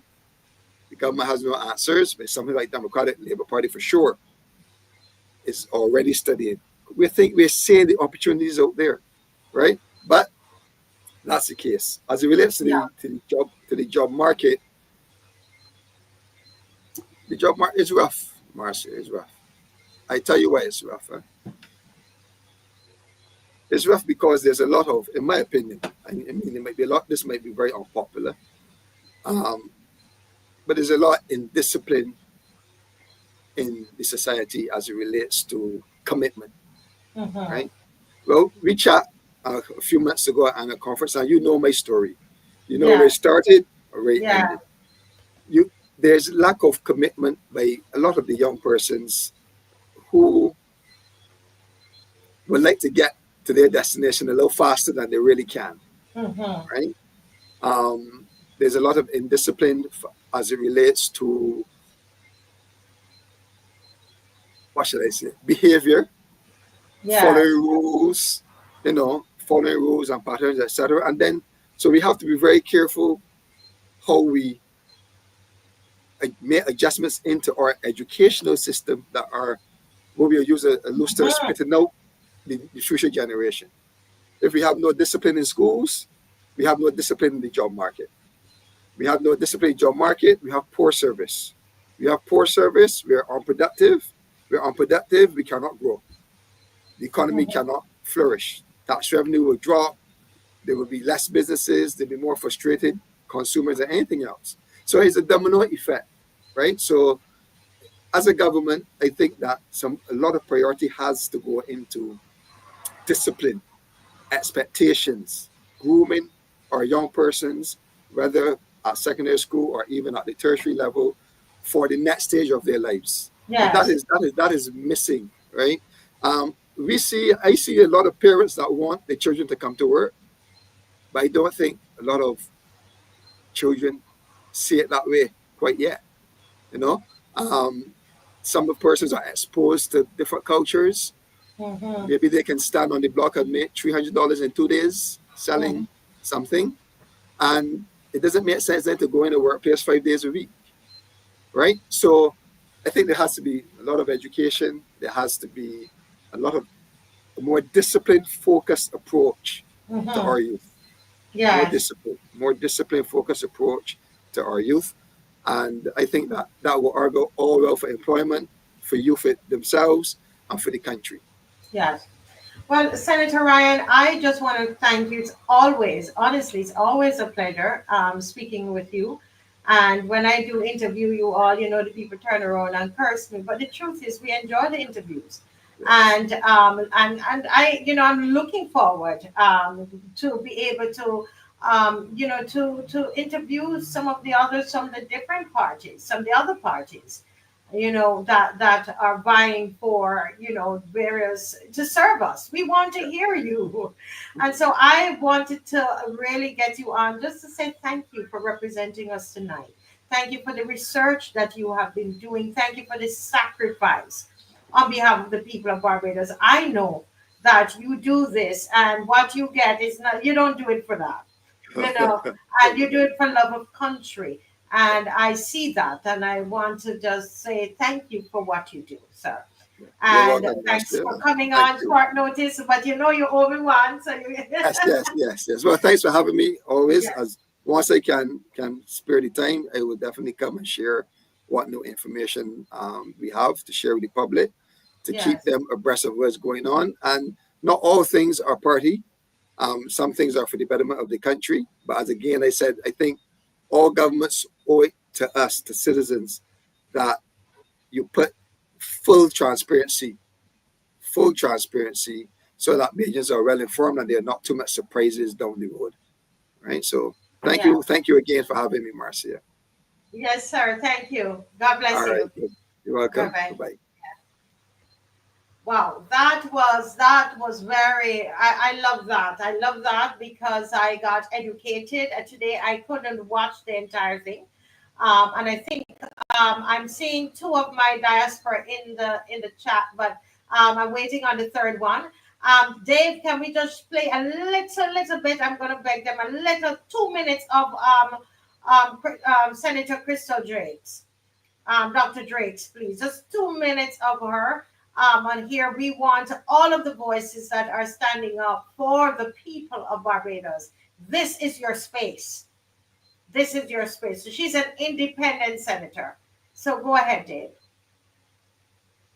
But it is the operationalizing of these things, Mr. President, and the technical capacity to do it, especially when things start to go wrong. How do we pull back? Where are the guardrails? How do we ensure that we stay on the right course? And it becomes even more curious because a committee was mentioned earlier in the debate. I believe it was a water resilience committee that the Honorable Senator mentioned earlier. We passed an act in this chamber last year. Water Reuse Act 2023 was proclaimed the 5th of June 2023, Mr. President.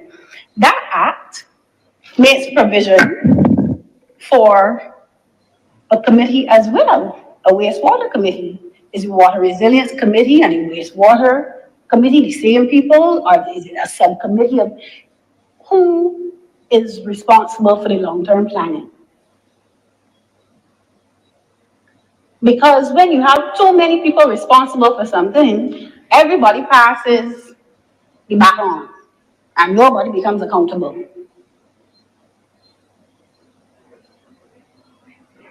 Nobody becomes accountable, sir. Because no, it's not our committee that deals with that. It's the other committee. The other committee said, no, that's not our mandate, that's not our remit. It's the other committee. So the question has to be, is the Water Resilience Committee and the Wastewater Committee that is legislated under the Water Reuse Act part and parcel of the same committee, or the separate committees? And then who has the final responsibility for the long-term planning of wastewater in Barbados?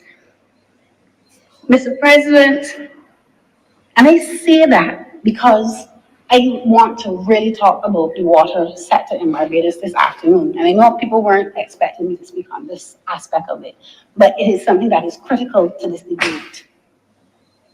So the last time we had an integrated water resource management policy in Barbados, listen carefully, which is best practice, an integrated water resource management policy was in 2008. Since then, we've had zoning policies, groundwater policies, but nothing that encapsulates the entire water sector and how it is to be managed, along with wastewater. We put it in the PDP, the Physical Development Plan. We passed the water zoning, bits and pieces along the way. We made amendments to the Barbados Water Authority Act. And all of those pieces are supposed to come together and culminate into a sound management strategy for the water sector. But something is going wrong, Mr. President, in putting those pieces together.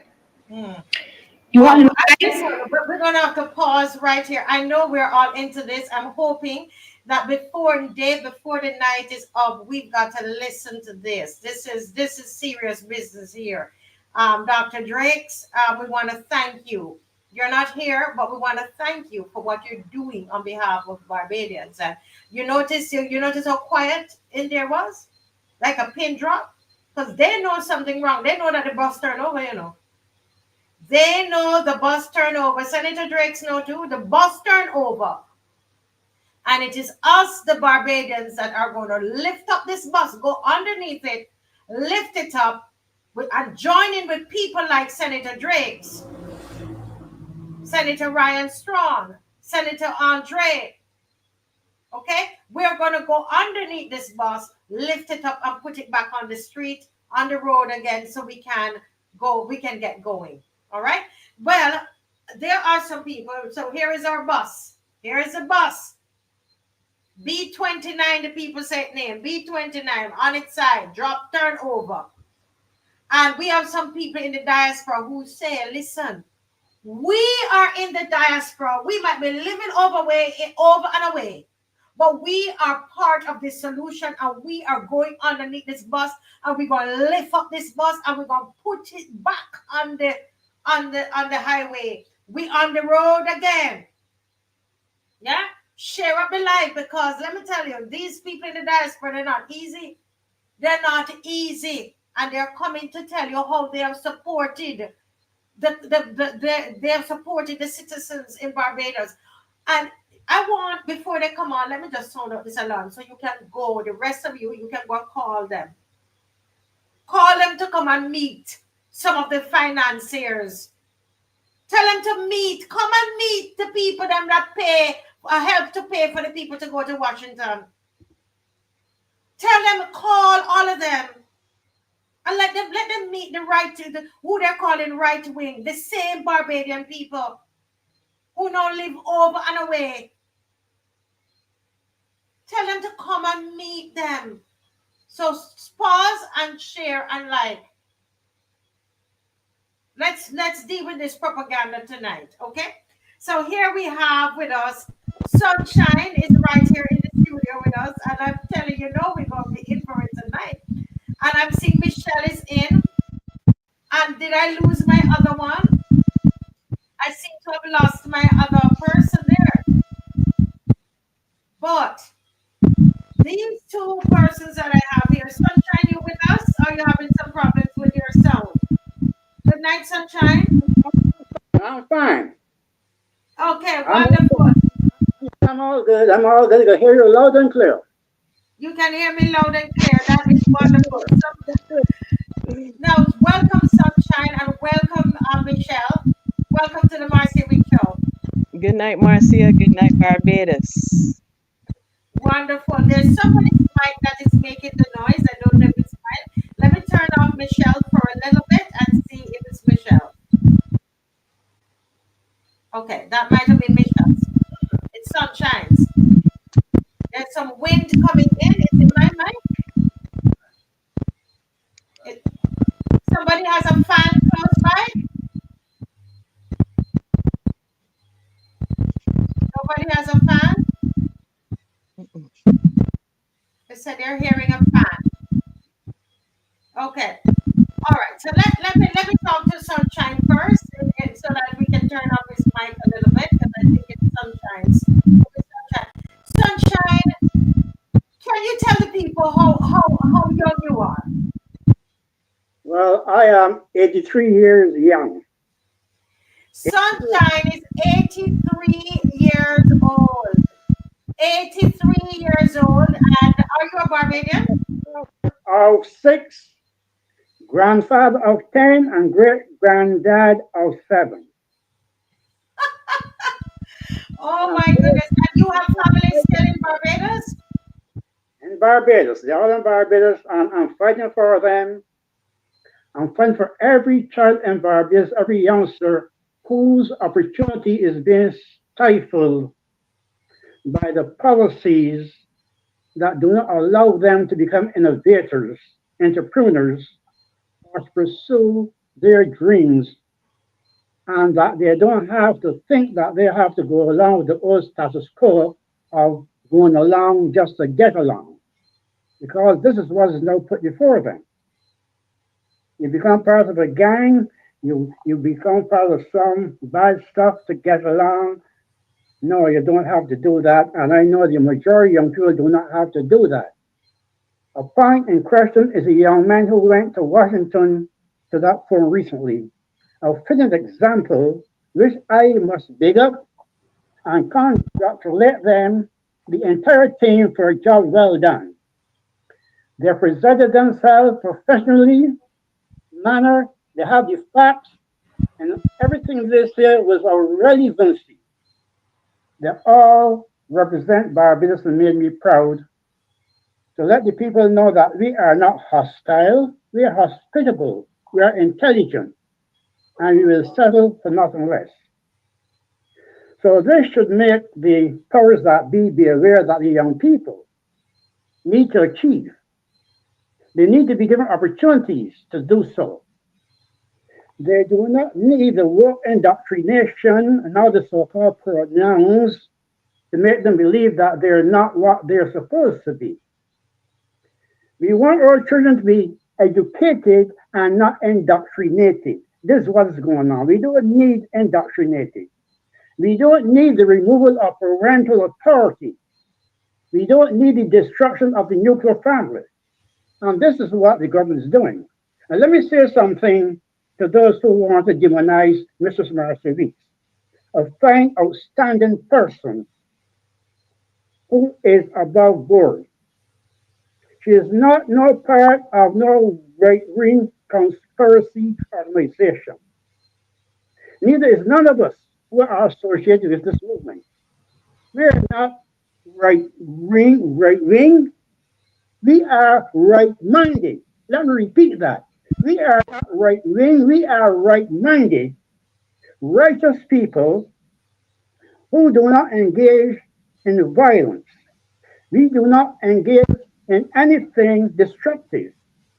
We are a constructive people who want to have constructive policies that benefit the entire nation and the entire Caribbean diaspora. We do not want to be standing at the bottom. We want to be given opportunity to rise to the top, which is being taken from us. We are not funded by no national or international groups.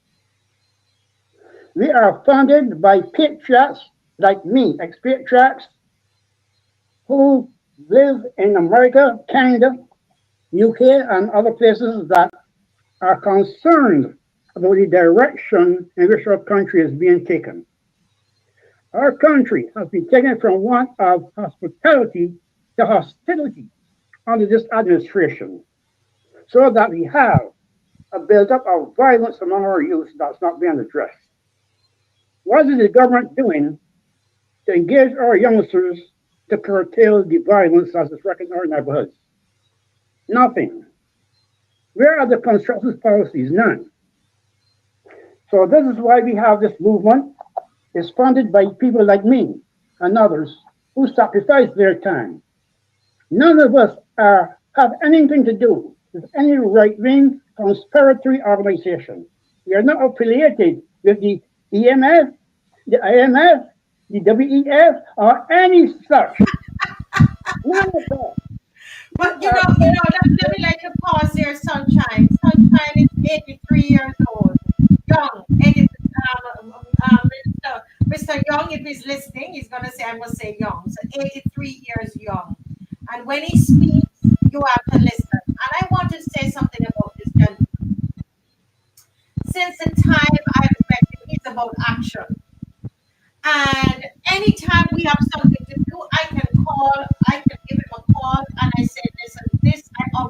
him, this is what we're doing. We're going to Washington and we need help.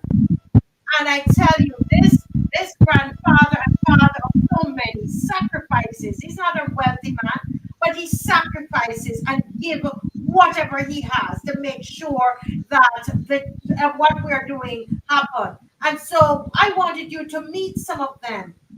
Meet some of the people that the government is labeling and telling lies on. What? Good Barbadian people. Okay, 83 years young, Tony Paris. Yes. And I can, if he doesn't have it, Mr. Master, I cannot do it this time. But I know he's one in the diaspora I can call. And I want to publicly thank you. I want to publicly thank you for the families you helped. I love my people. I do not forget my roots, although I'm not an American citizen. I don't forget my roots because my children are still there. I know my people are nice, decent, law-abiding, hospitable people. They only want the best, but they have now been given the worst. And it's unacceptable. To me, it's unacceptable. Therefore, I am on this fight to the end. Because James 4:17 tells me this, and it's a God-given mandate. When a person knows what is right but does it not, it's a sin unto him. So that concludes that God gave us a mandate that we must seek to do what is right, even when the circumstances is not convenient. Okay? We must choose righteousness over wickedness. We must not put wickedness in place of righteousness. And that is what is being done. Therefore, I cannot keep silent. I owe it to my God to do what is right, to do what he expects me to do, to seek truth and justice, okay, and to pursue righteousness and see that it goes to others. Jesus did not hold back from doing good, even to his enemies. He did it. We do not hate the Prime Minister personally, but we do not like what she is doing. Her policies are destructive. We cannot go along with destructive policies because she knows better. She knows what is right, but she's failing to do it out of convenience and out of selfish reasons, being under the control of the IMF, under control of the WHO. All of those people. Well, Mr. Sunshine, Leon, I listen. This man will preach the whole time, and because I will listen to him the whole night. But we have another person here, and she is Michelle. And we're just going to go by her first name. And Michelle, oh my goodness, Michelle has been such a source. I'm seeing another person here, and she's going by the name Diaspora. So some of them still don't want all of their stuff, business up there. But I begged them to come on. I begged them to come on tonight. They did not want to come on. I begged them to come on because this is just a small portion. So when they say, Michelle, you heard them talk about we gathering. You know we've been gathering. Yes? Michelle, welcome. And I just want to personally say thank you for for what you have done for the team. You are actually with them in Washington. Can you tell the people why you also supported the team going financially? Why did you do that? Good night, Marcia. Good night, Barbados.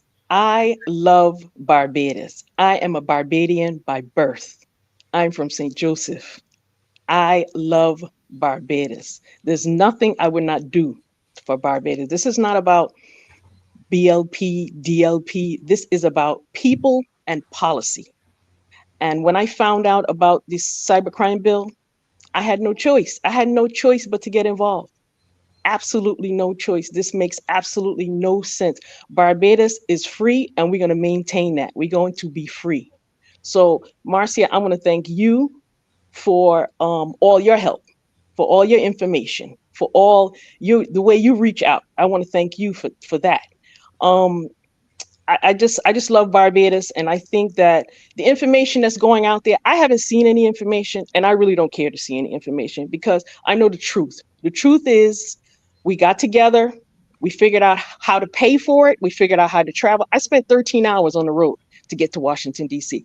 13 hours because I can't get on a plane right now because I had to have, Wow. I tell everybody I had to have surgery on my leg, so I cannot get on a plane. From, So I drove where for did you 13 travel? hours. You drove 13. Guys, did you hear that? And these are the people that they are putting all kinds of labels on. These are There's the no label. Barbadians. After They she cannot gave, label us. after They she cannot gave label money, us. she gave money. She also drove 13 hours to Washington. Continue, please. Yes, I drove 13 hours. I cannot, I'm not eligible for a flight right now because I have a, surgery on my leg. So I drove. This was so important. There's no way that in 2024, a bill could be actually put on the floor. I didn't even understand how this even got on the floor because this makes absolutely no sense for the things that they're written in this bill. Yes, everyone needs cybersecurity from the nonsense that's going on the internet. But this will stifle the people of Barbados. And I'm a Barbadian. I stand with Barbados. So it doesn't matter.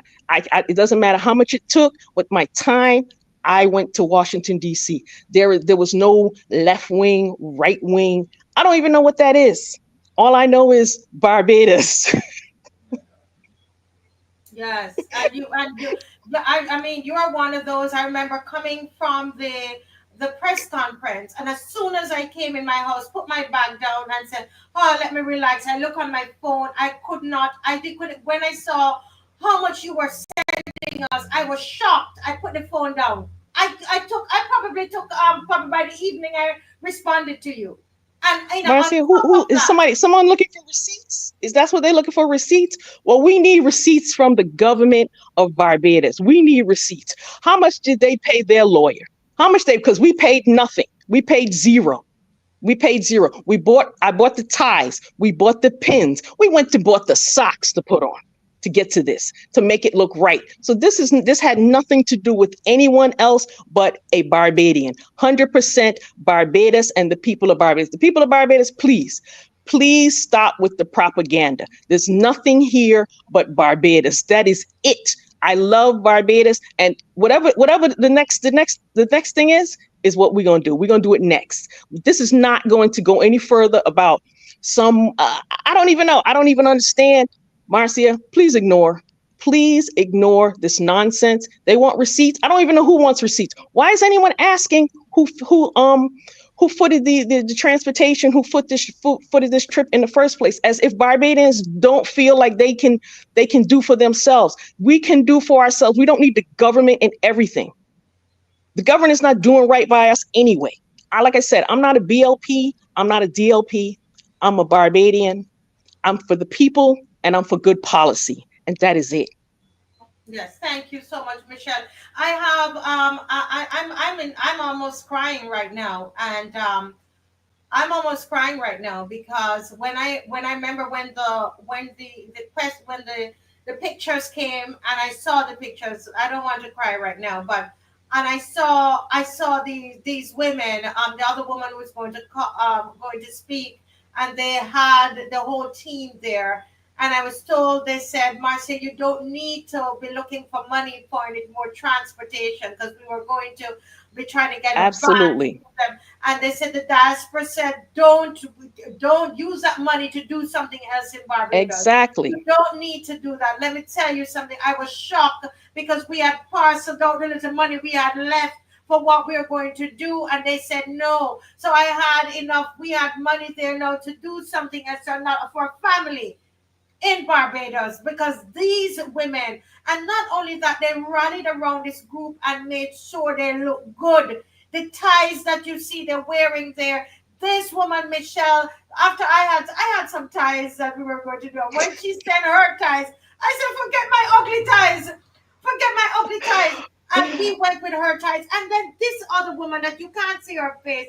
Now, this lady here, I can't tell you her name because we can't give away everybody. But you're going to hear by her accent that she is, yes, you're going to hear the American, but you're going to hear some Bajan coming through. And she's a Bajan through and through. And before we got there, she called me. She said, Marcia, how many persons in the team? I went and bought all the pins for you to put on Yes. there. This is put on top of what she did already for us here in Barbados. Let me welcome. I can't to make sure I don't call out no name. Diaspora, she said to call her. Welcome, D. I'm gonna say welcome, D. Good night. Hi, good night, everybody. Can you hear me well? Yes, Yes. I'm hearing you. Good night, Marcia. Good night, Michelle. And good night to Mr. Sunshine and Yes. to all of the loyal opposition. Yes, Marcia, it was such an honor to support the team and to support fellow Barbadians in DC. My husband and I, we were really honored to be there, and we met Michelle and the other uh, Barbadians from the diaspora, and we got along well. From it was from the time we got there, everybody was it was teamwork from the beginning to end. It was such an honor to be there to represent and to help the team. We didn't drive 13 hours. We drove about 6, 7 hours to DC. And, but it was not a job. It was not work. We wanted to be there. Mm. Mm-hmm. Yes. Mm-hmm. We wanted to be You know there. you're saying you only drove 6 hours. Barbadians, listen. This is not something that they had to do. And her and her husband, they drove and then they went and paid money to stay at a hotel. Michelle didn't say Yes. that part, but they paid money, and the hotel in DC is not $3. Okay, they paid money to stay at a hotel, and they took care of the team. Let me tell you something. And this woman that you see here, you hearing her speak, and she's not telling you her name, her and her husband. Let me tell you something. Whatever. If I need something for anybody in Barbados, she is going to deliver. And if she can't, she said, Marcia, not this month, but I'm going to work on it for you. These are people that I can depend on. They are far away, but I know I can call on them and I say to them, Sunshine, Michelle, D, or all the others that don't want to come on, because some people don't want to come on because they still have a lot of family in Barbados and they don't want to be victimized. But I know I want to Correct. say to you and your husband, thank you so much. But D, can you tell us why do you do what you do? Because sometimes I say to you, your patriotism is infectious. D, why do you do what you do? I would say I'd agree with Mr. Sunshine. We are deeply concerned with what's happening with our country. We have a love for Barbados that it just grows. Maybe it's because when we are away from Barbados, maybe we get nostalgia and we feel that link to Barbados is stronger. Maybe I don't know, but we are deeply concerned with what's happening with Barbados. We don't like the direction that is going in, and we are like, how what can we do? How can we help? Where we live, we are, if something is wrong in our town, everybody comes out. You get to those council meetings and you talk, you express yourself, you make your voice heard, and you Mm-hmm. hold your politicians accountable, even in our small towns. So this is something that we do here, and I know it's growing in Barbados. I guess I would want it to be more of that, more advocacy for self and for country and for your neighbors, for yourself, for your children, and all of that. But we feel that as Barbadians, if there's something that we can do, we're going to do it. We're Mm-hmm. going to help. And I think, Absolutely. this came up in a discussion while we were in DC as well. Many of us try to help. And, sometimes there are obstacles Mm-hmm. when we try to do things, but uh, we continue. We What when continue you and say we obstacles, because I know that I've been in the diaspora. I lived with my husband and I. We lived for almost 11 years in New York. Went to school there. University had two of our children there, so we have been in the diaspora. and I am a big, I'm big into, I'm all about, diaspora, the diaspora. But I want to know from you, what's the difference with working on a project like what you worked on with us versus what you would have tried to do, in other times? What are some of the challenges that you came up with that you didn't have in this instance? Where do you start? I'm not sure where to start. So, for instance, you might be offering to help with supplies, for instance, for something, and you'd make an initial call to somebody and say, okay, we understand you need help for something, and we're willing to help. It goes downhill from there. You don't get calls back. They don't call you back. You keep calling them all the time. Maybe they don't answer the phone. You reiterate what you're trying to do. You're saying, we're not begging you for something. We are giving something. We're not asking for money. We're giving you something. And it's a runaround. You don't hear back from them, or it just falls through.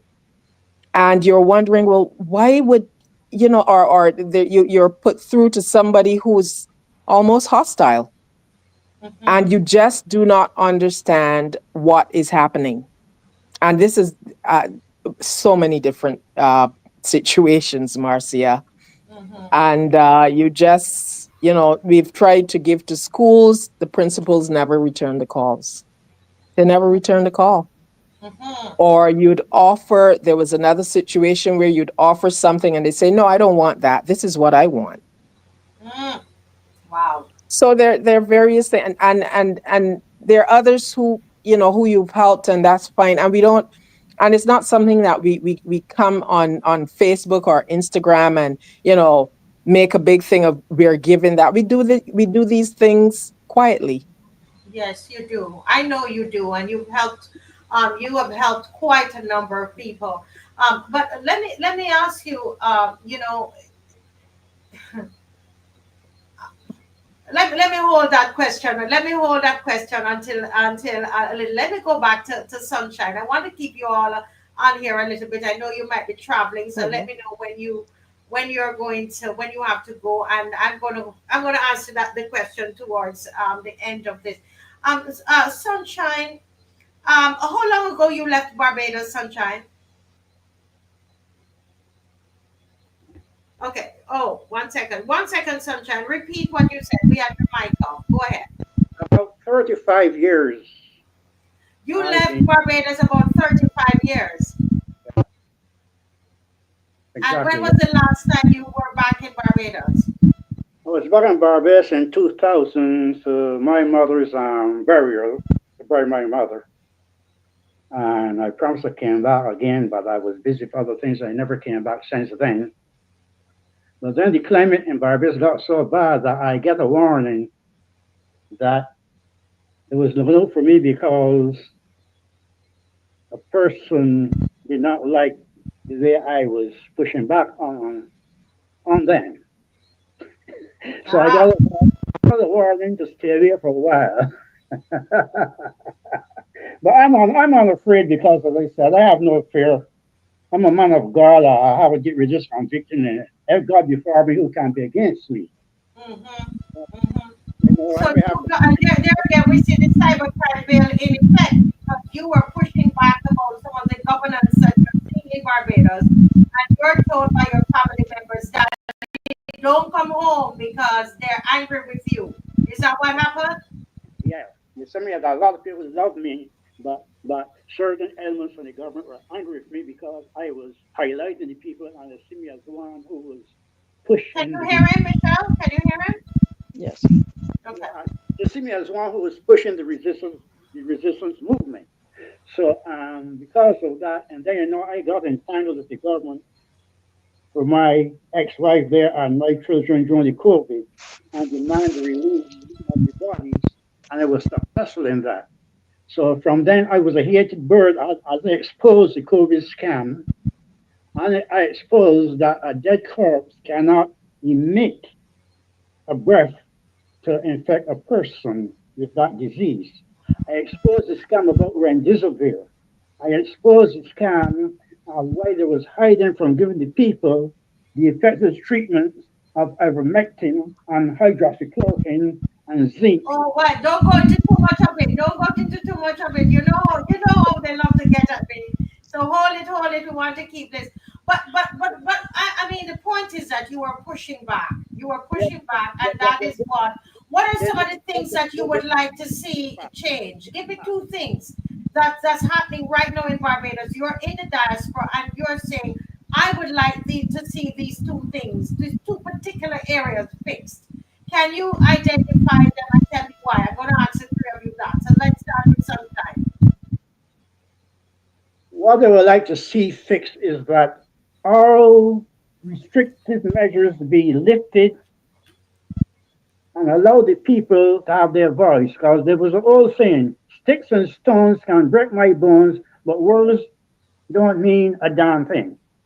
So people should be free to express themselves, but also I'd like to see an end to the indoctrination of the children and that the children do not become fools, that they are a different person in a different body. I'm against the children being transgendered because that's unnatural and ungodly.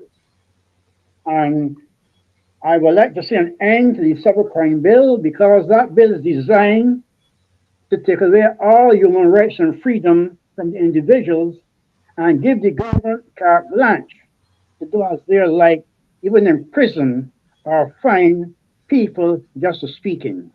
I would like to see an end to that. Yes, thank you, sir. Listen to Sunshine. He's 83 years old. 83 years old, okay? Young. 83 years young.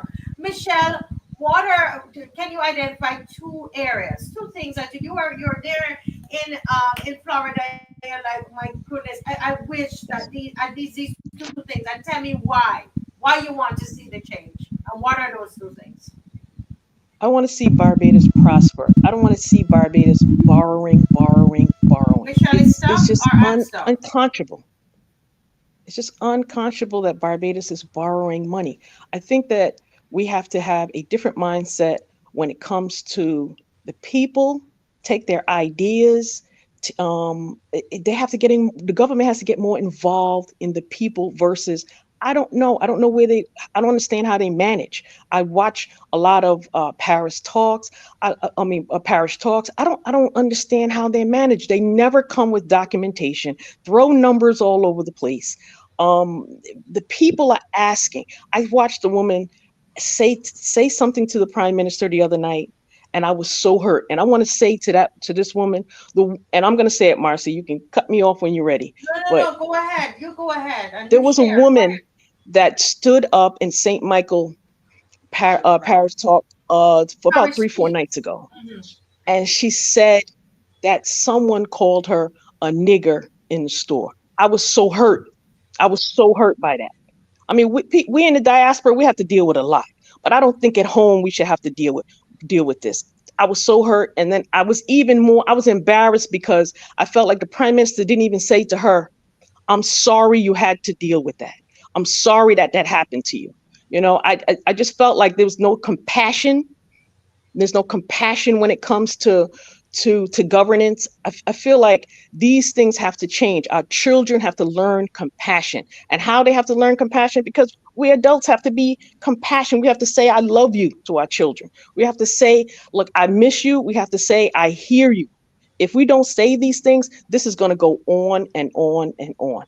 And I was so hurt that woman had to stand up there. I felt her voice cracking when she was speaking to the prime minister, and I felt so bad for her. And I want to say to her, I'm sorry. I'm sorry you had to hear that.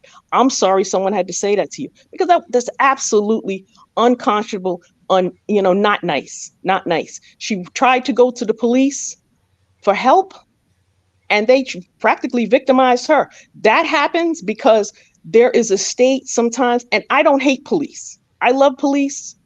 I don't hate police, but the how they handled her and how I've seen them handle, like, once you've been in the system, you're not always a criminal. You have to get an opportunity to say that I'm going to change my life. So when she said, she was a troubled youth, and some of the things that the police said to her, because there is this stigma when you're in the system that you're always a criminal. That's not true. People can change. People can move forward. I love Barbados and I want Barbados to be better. I want Barbados to see better. I want Barbados to do better. This just cannot go on. So I'm from St. Joseph, and I have to say something. I'm going to tell you, I'm 54 years old. I'm 54 years old. Wow. And I can tell you the problem, the water problem in Barbados is crazy. I'm 54 years old. I'm from St. Joseph. There's still a water problem in St. Joseph. This cannot keep going on. This cannot, we sell everything to everyone. This just cannot keep going on. 54 years old. There was a water problem when I lived in Barbados. There was a water problem now in St. Joseph in Barbados. The AG, I believe he's our constituent. He's our MP. So I believe that these people that you put in power, don't sell your vote. Do not sell your vote. Don't. If they don't do right, you got to remember to move on. Move on to someone else. It's about people and about policy, not about politicians. Please move on with your vote if they're not doing right by your constituency and by the people and the policies in Barbados. I love Barbados and I want Barbados to do better. Yes, thank you. And as you said, you're neither BDPQR. You just love No, I'm about policy and I'm about people. That's it. Right. Yes. Yes. Somebody saying here they would have guessed you were in your 30s. I could never believe you're 54. You guys are something else. I'm 54 years old. Yes. Wow. And from you were a kid, there was a problem in St. Joseph, and there's still a problem. Yes. Now. And so this we have to reach a point. I agree with you where we just listen. Forget the stupid party business. Let's fix the problem. Let's get to Miss Diaspora. What are two things that you listen, listen to the news coming out of Barbados, you read the newspaper, you look at social media, and these particular two things, they bother you and you want to see them change, and why?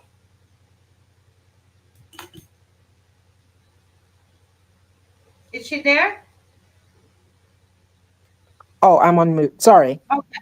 Can you hear me now? Go right ahead. Go right ahead.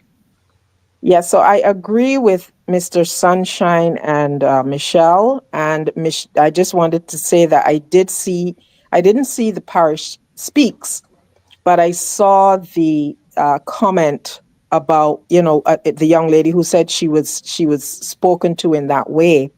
And what hurt me more, in addition to what Michelle was saying, is the comments from Barbadians to this lady. Almost as if they were dismissing what was done. Mm-hmm. That was hurtful. But to answer your question, I'll answer it in a different way. What are we gathering for? What are we gathering for? Where is your plan? Where's the implementation schedule for healthcare, for the healthcare system? What are we gathering for? Schools, maintenance, garbage, gas prices, water, St. Lucie and others. That the diaspora is interested in those things. You're not gathering to come to party, but you are interested in healthcare and gas prices and garbage collection. You're saying that the people in the diaspora, you are interested in that? Absolutely. What are we gathering for? When these are the burning things that are happening in Barbados right now, transportation.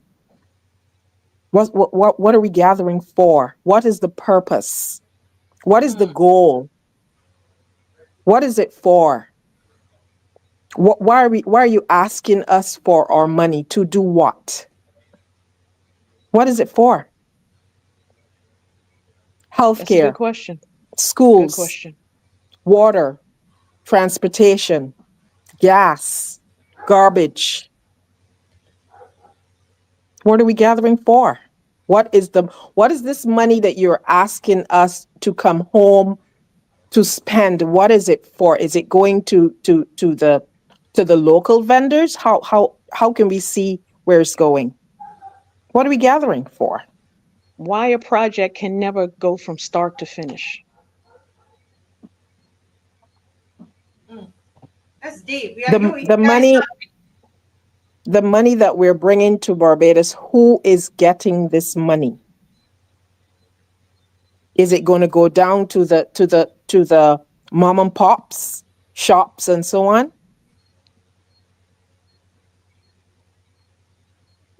These are the things that we want to know. How is the money being spent? I never see a plan, never see numbers. It's people just rattling and talking, never see any paperwork, never see any posting. People want to see numbers. Everyone in the diaspora, everyone in Barbados is just want answers. I watch people's faces in some of these parish talks. They are unhappy. They may not say anything because Bajans are very polite people, polite. But me, I'm polite too, but after a while I gotta get I gotta get everybody motivated. This doesn't make any sense. Please, when you come to speak to someone, you had a parish speak 2023. When you come, you have to bring what you did from 2023 to 2024 and move forward. You just can't just keep talking and have us going around in circles. It makes no sense. People should not be standing there asking for these things. Where is 211? Why is it that when there's a pothole that someone can't dial 211 and say, hey, we have a pothole at this gap and that gap? This people should not be calling, asking or talking to their MP about potholes. This is crazy. Where is the communication systems in Barbados? Where these things are? Where are these things? No one should have to call to just speak to the Prime Minister about a pothole. 211. We create these kind of communication systems for people to get in contact with the proper authorities, whether it's fire, whether it's the police, whether it's transit, whether it's sanitation. There should be a number. Let them call. Fix these systems. This is absolutely for 2024. We should not be asking for these things, but we're not anymore. We're telling you this is what we want. We want a proper system where people can go and do business and it doesn't take all day long. I should not have to be standing on the license authority all day long to get my license. Can I do something online? I should not have to, someone is in charge of a particular transaction. That person does not come to work today, so the business stops working because that person is out on vacation, out on sick. Since when? This is 2024. If you want to make money, act like you want to make money, government of Barbados. Act like you want to make money. People have money to spend, but you put these roadblocks in the way. Looking for a home, I can say it personally, looking for a home in Barbados, they made that a far dream. They made that a dream deferred for me. I'm retired. Yes. I came home to Barbados. They made it a dream deferred. Put all these stumbling blocks in the way for me to buy a home in Barbados. I was hurt. I can imagine the people who are working hard were saying, oh my gosh, can I please try and just get this transaction done? You're asking me for 50 million pieces of paper. You know where I work. You know how much I make. Let's get this going through. You can't figure out that you have a lawyer that things last for 5-10 years getting a transaction done. And then you're on the world stage talking nonsense about climate, and then we got garbage.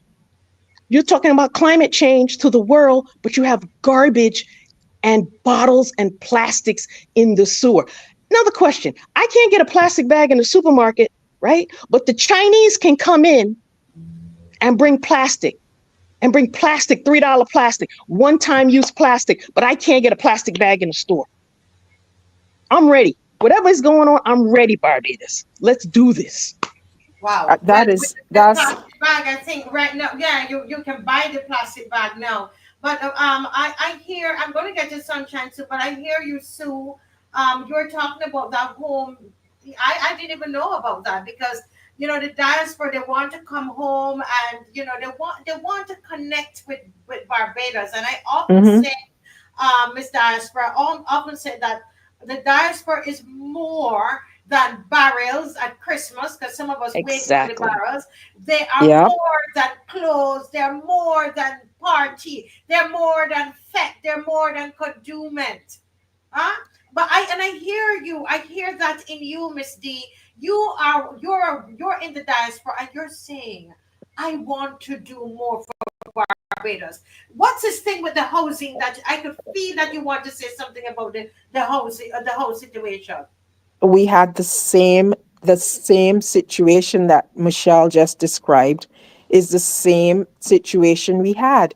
You go round in a circle. There's this circular thing, and I have a specific problem with this phrase. You have to know somebody. You Oh, should not have hurtful. to know Oh, somebody to get simple things done.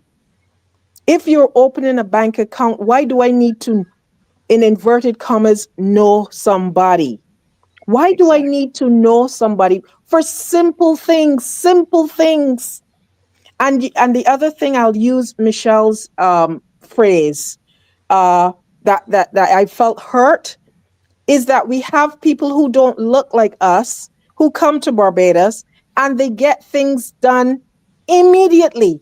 And Immediately. we who are born and bred in Barbados, we're turned around, twisted around. You have to, and then they say, oh, you feel like you come from overseas and you have an Wow. attitude and you want to. No, no, no. We're not asking to be treated like kings or queens. We're just asking for To the come home. basics, the To come minimum. home. Right. We're just asking, okay, if there's a process to do something, follow through. Tell us what the Exactly. process is, follow through with it. As you don't have, why are you saying, well, we can't get this done because, as Michelle said, somebody didn't come to work today? That is nuts. That is absolutely, it's also acceptable. It's unacceptable. So, I mean, we love our country. We want to help our country, but we just don't understand how in 2024, basic things still cannot be done. Exactly. We're not taking it It anymore can't be either. done. We're not taking it anymore. I Yes, want yes. Barbados to know we're not taking it anymore. I This is see vendors on the side of the road. We're not taking this anymore. This is not right. Everyone out there, the fishermen, I'm hurt. When I see the fishermen out there, I'm hurt. That's not right. Yeah. Let me So, hear. I'm so happy that we have this forum. This is something that I've always wanted to do. And, with all of the negativity, what they're saying about the people who sent the people to Washington, I thought I had to beg you all to come out here. And I'm glad we did because we're getting more than just that. And we have this. No, Marcia, you don't have to beg me for anything for Barbados. You don't have to beg me for anything for Barbados. You do not. Yes, yes, I'm yes. ready. I'm fired Yeah. up. Somebody said, Miss Diaspora, you're the truth. Listen, let me ask Sunshine, he's 83 years old. When you hear about this big gathering and they're calling home the diaspora to come home, what is it that comes to mind for you? And are you coming to the regathering that's happening here? I see it as desperation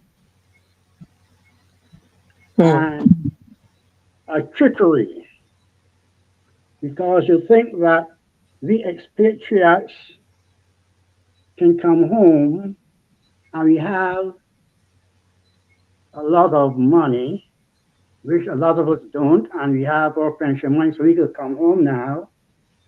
And let us say we defrauded with the corrupt system in Barbados, with all the land piracy, with all the fake documents.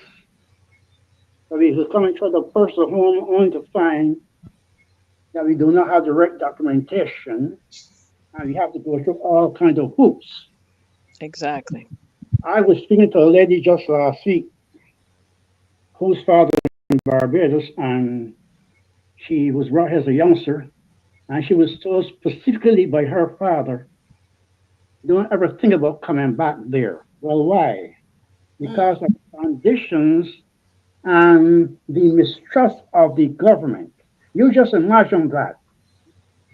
So we knows what this gathering is all about and why they will encourage us to come there because so many people come back there and lost their life savings. Do we not have two particular lawyers, I won't call their name, that got indicted for the same thing, for defrauding people who entrust them to purchase real estate there for them? Yes, we do. So we already know what the scam is. If the government is so efficient, then that won't have to happen. They will have things in place where the local people there can purchase a home. They could purchase land rather than allowing foreign people to come in there and take possession of things that don't belong to them. Mm-hmm. This is the trouble we have there. We have people in England whose property have stolen, and they are threatened that if they come back there, they would put them in jail to try to address their rights. So why should we fall for this trap? Why would we? We're not going to fall for that. As we come, let us come on our own. You don't have to invite us. We are in the street buried there. So it's up to us to make that decision, and we should not be coerced to do so or be afraid to do so if the government was transparent. Because where there is no full transparency, there can't be no trust. Are you hearing me? Yes. This government talks about transparency and accountability, but it gives none. It gives zero. Because it feels I have 13 and all, and it does not have the answer for anybody. And we do not trust them. We do not trust them. Not one iota. I have no trust in them. As a lady who was saying about communications, I could stay right here at my table and take my phone, and I could apply for vehicle registration. I could apply for license. I could apply for almost That's anything. right. I don't Exactly. That's right. I don't have to leave home. I can renew my registration. I can do everything online on the portals. I don't have to leave home to go anywhere. Why Barbados Exactly. system? If there's a fire, I call 911. If I have a non-emergency, I call 311. Exactly. Etc. I go online to NewYork.gov and I do almost anything I want to do. Okay? So if they don't have that system in place, it's because of government inefficiency and lack of fiscal planning. Downright lack of fiscal responsibility by government. Okay? That's what it is. The government have no system there is viable to the people. It's only interest in themselves. That's your interest in people. You put things in place that the people can utilize with convenience. And they don't have that. Plain and simple, we need a change in government. Exactly. And Marcy, I'd like to, Go right to ahead. piggyback on what Mr. Sunshine is saying. In 2024, there are best practices for all these types of systems. Thank you. And these things can be adapted. They can study, they don't have to leave their offices to study best practices for these things and adapt them to the Barbadian situation. The 911, the 311. What is taking it so long? You're borrowing all this money, and we are in the same situation almost as 6 years ago. We're almost in the same situation. You're in Barbados and you're driving a car and you're like, oh my God, this is the end. This is the end. How are all these roads so terrible? And I keep hearing folks talking about you're complaining and complaining. But you have to complain about things when they're not right. You can't sit down and say, well, you know what, I'm not going to complain because people are going to accuse me of complaining. So the road is bad in my neighborhood and, my car is completely destroyed, but I'm not going to complain because I don't want to be accused of being a complainer. No. If something is wrong, you have to talk about it. You have to seek some kind of action to get it resolved. You're asking And a question. You're not complaining. You're right, asking a you question. have to get it resolved. So, when I hear all of this thing about Barbadians are complaining, why are they complaining? Is it that they're complaining about schools not knowing what's happening in their schools, or schools are closed and they have no information? Why shouldn't they complain about that? Yeah. So, again, we love our country and we want to see it do good. We want to see our country flying. Competitive. We want to see our citizens thriving. Absolutely. Absolutely. So, as we're gonna close off this section here, but there's this big thing about whether the diaspora really should be considered, should be able to vote, and whether you should be involved in politics in Barbados. I would like to hear your thoughts on that, because that's a question that I've been hearing, even when I travel to the UK. The diaspora, they're asking about these kind of things. They're asking about citizenship for their children, and why does it why it's like pulling teeth. Can't they give, why can't they come to a decision about citizenship for their descendants, and things like that. So I want to hear, what are some of those issues that you want, you would like to see change, some of those policies that will benefit the diaspora, starting with Kim. Michelle? Oh, sorry, me. I'm sorry. With Michelle, I'm sorry. I called her Kim. I'm sorry. Thank you, diaspora. Yeah. Some of the things I know that we are fortunate as Barbadians who can also hold dual citizenship. So, for example, if you are a Barbadian and you become an American citizen, you have dual citizenship, unlike Jamaica. Jamaica does not have that.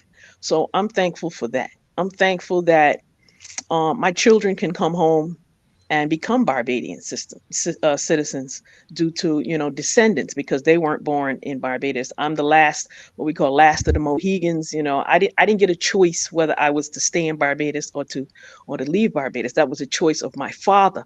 My father migrated looking for a better opportunity, and I end up migrating with him.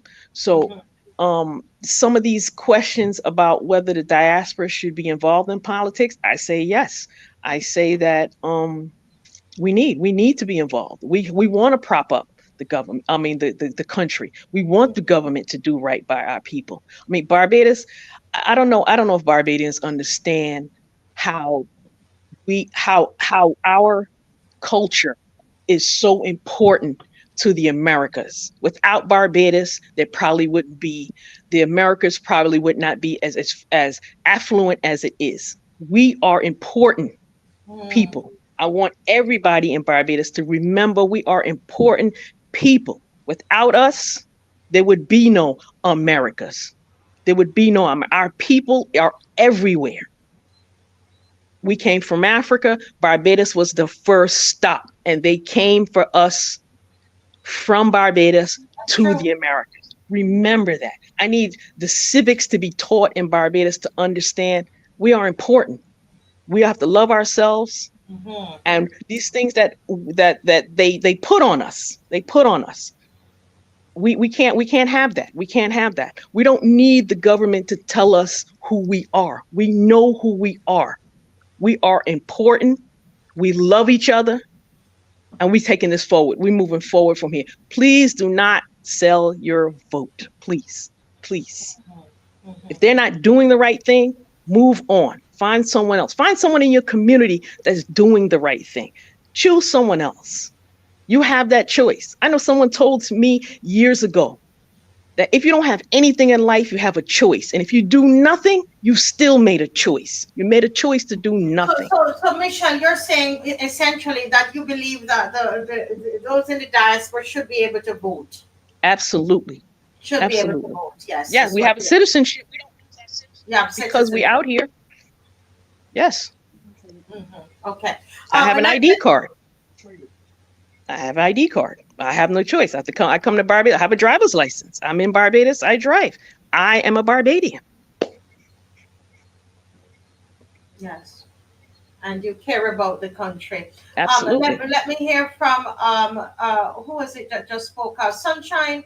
Sunshine, do you think that the people that the Barbadians in the diaspora should be allowed to vote?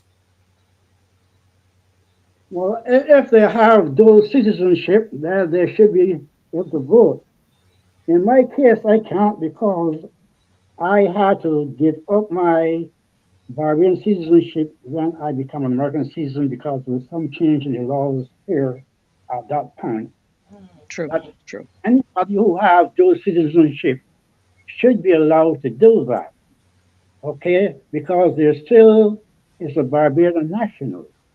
Yes. So what we should do is encourage all the young people there to get involved because you cannot elect people to a political office and then do not hold them accountable.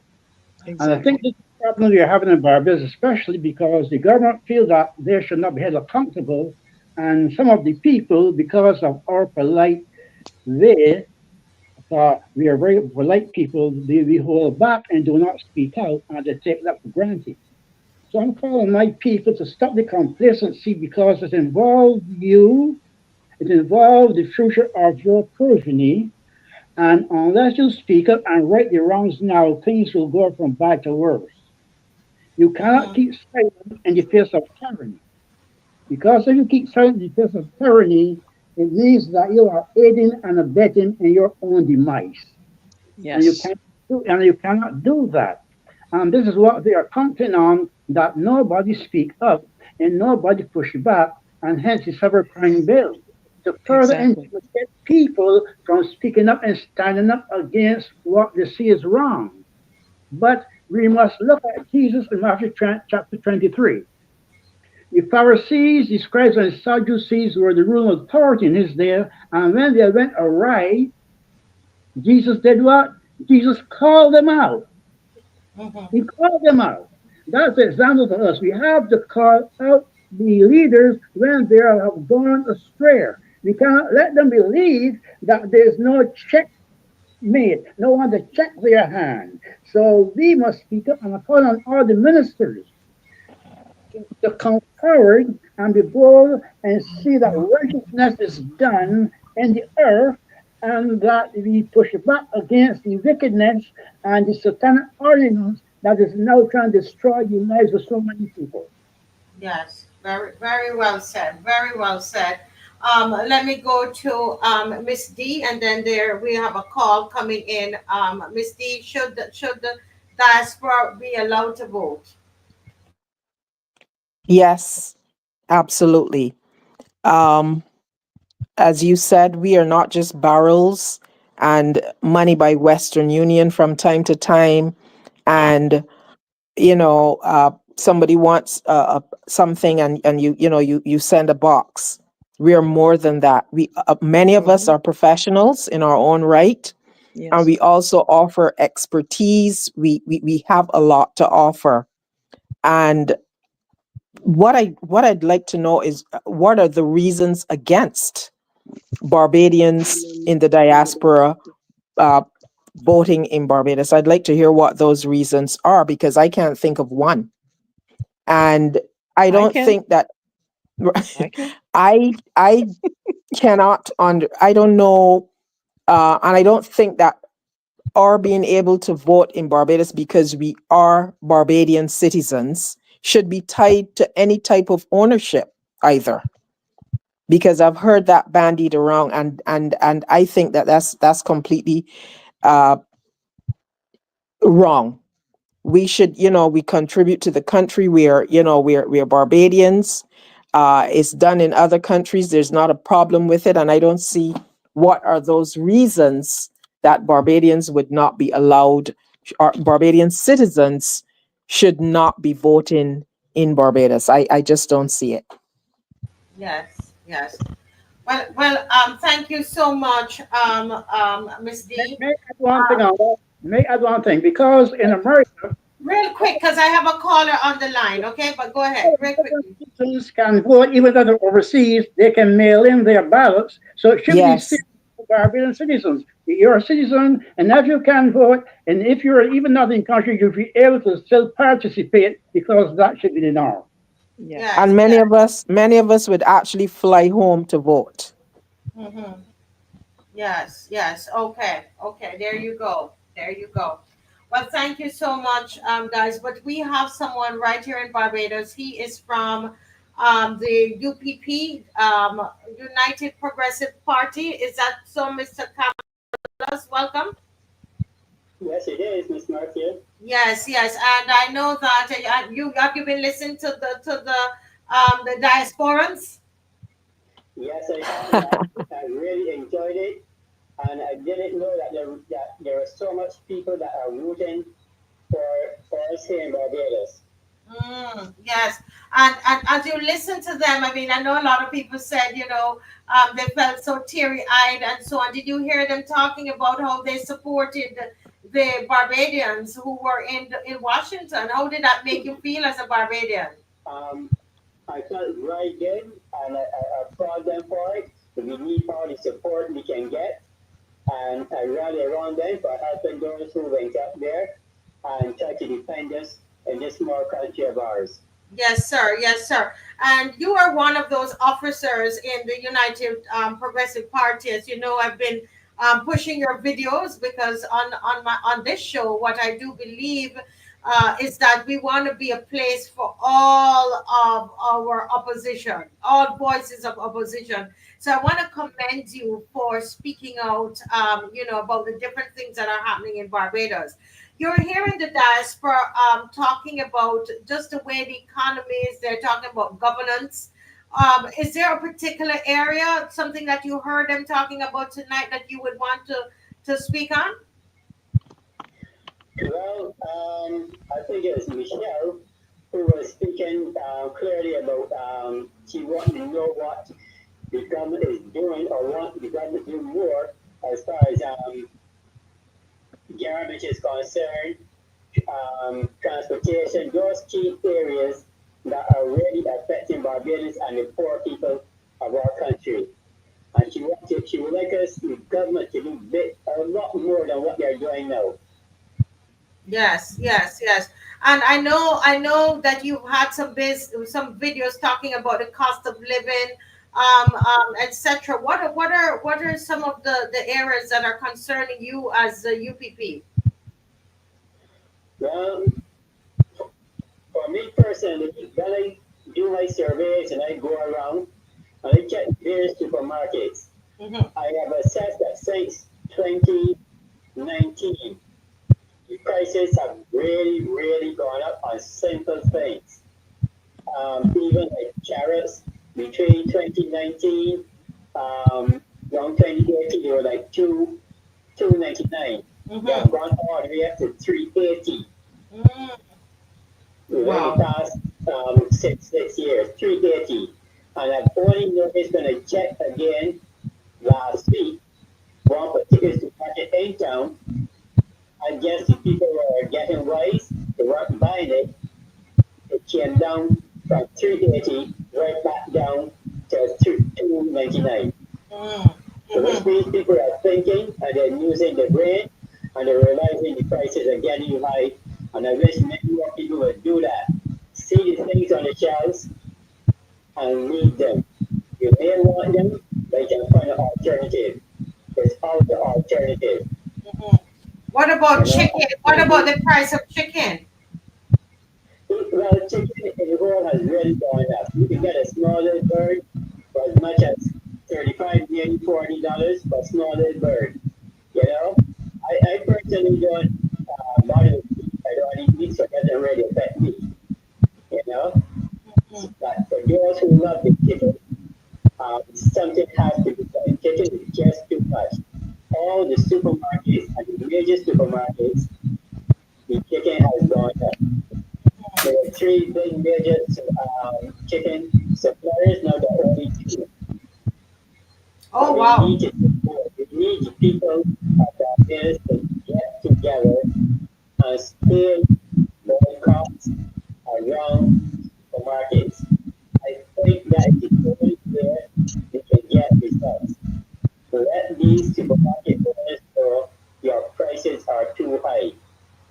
We will not do it all the supermarkets at one time. Mm-hmm. But if we pick out one, target that, then move to the next and keep spreading, they will get the message.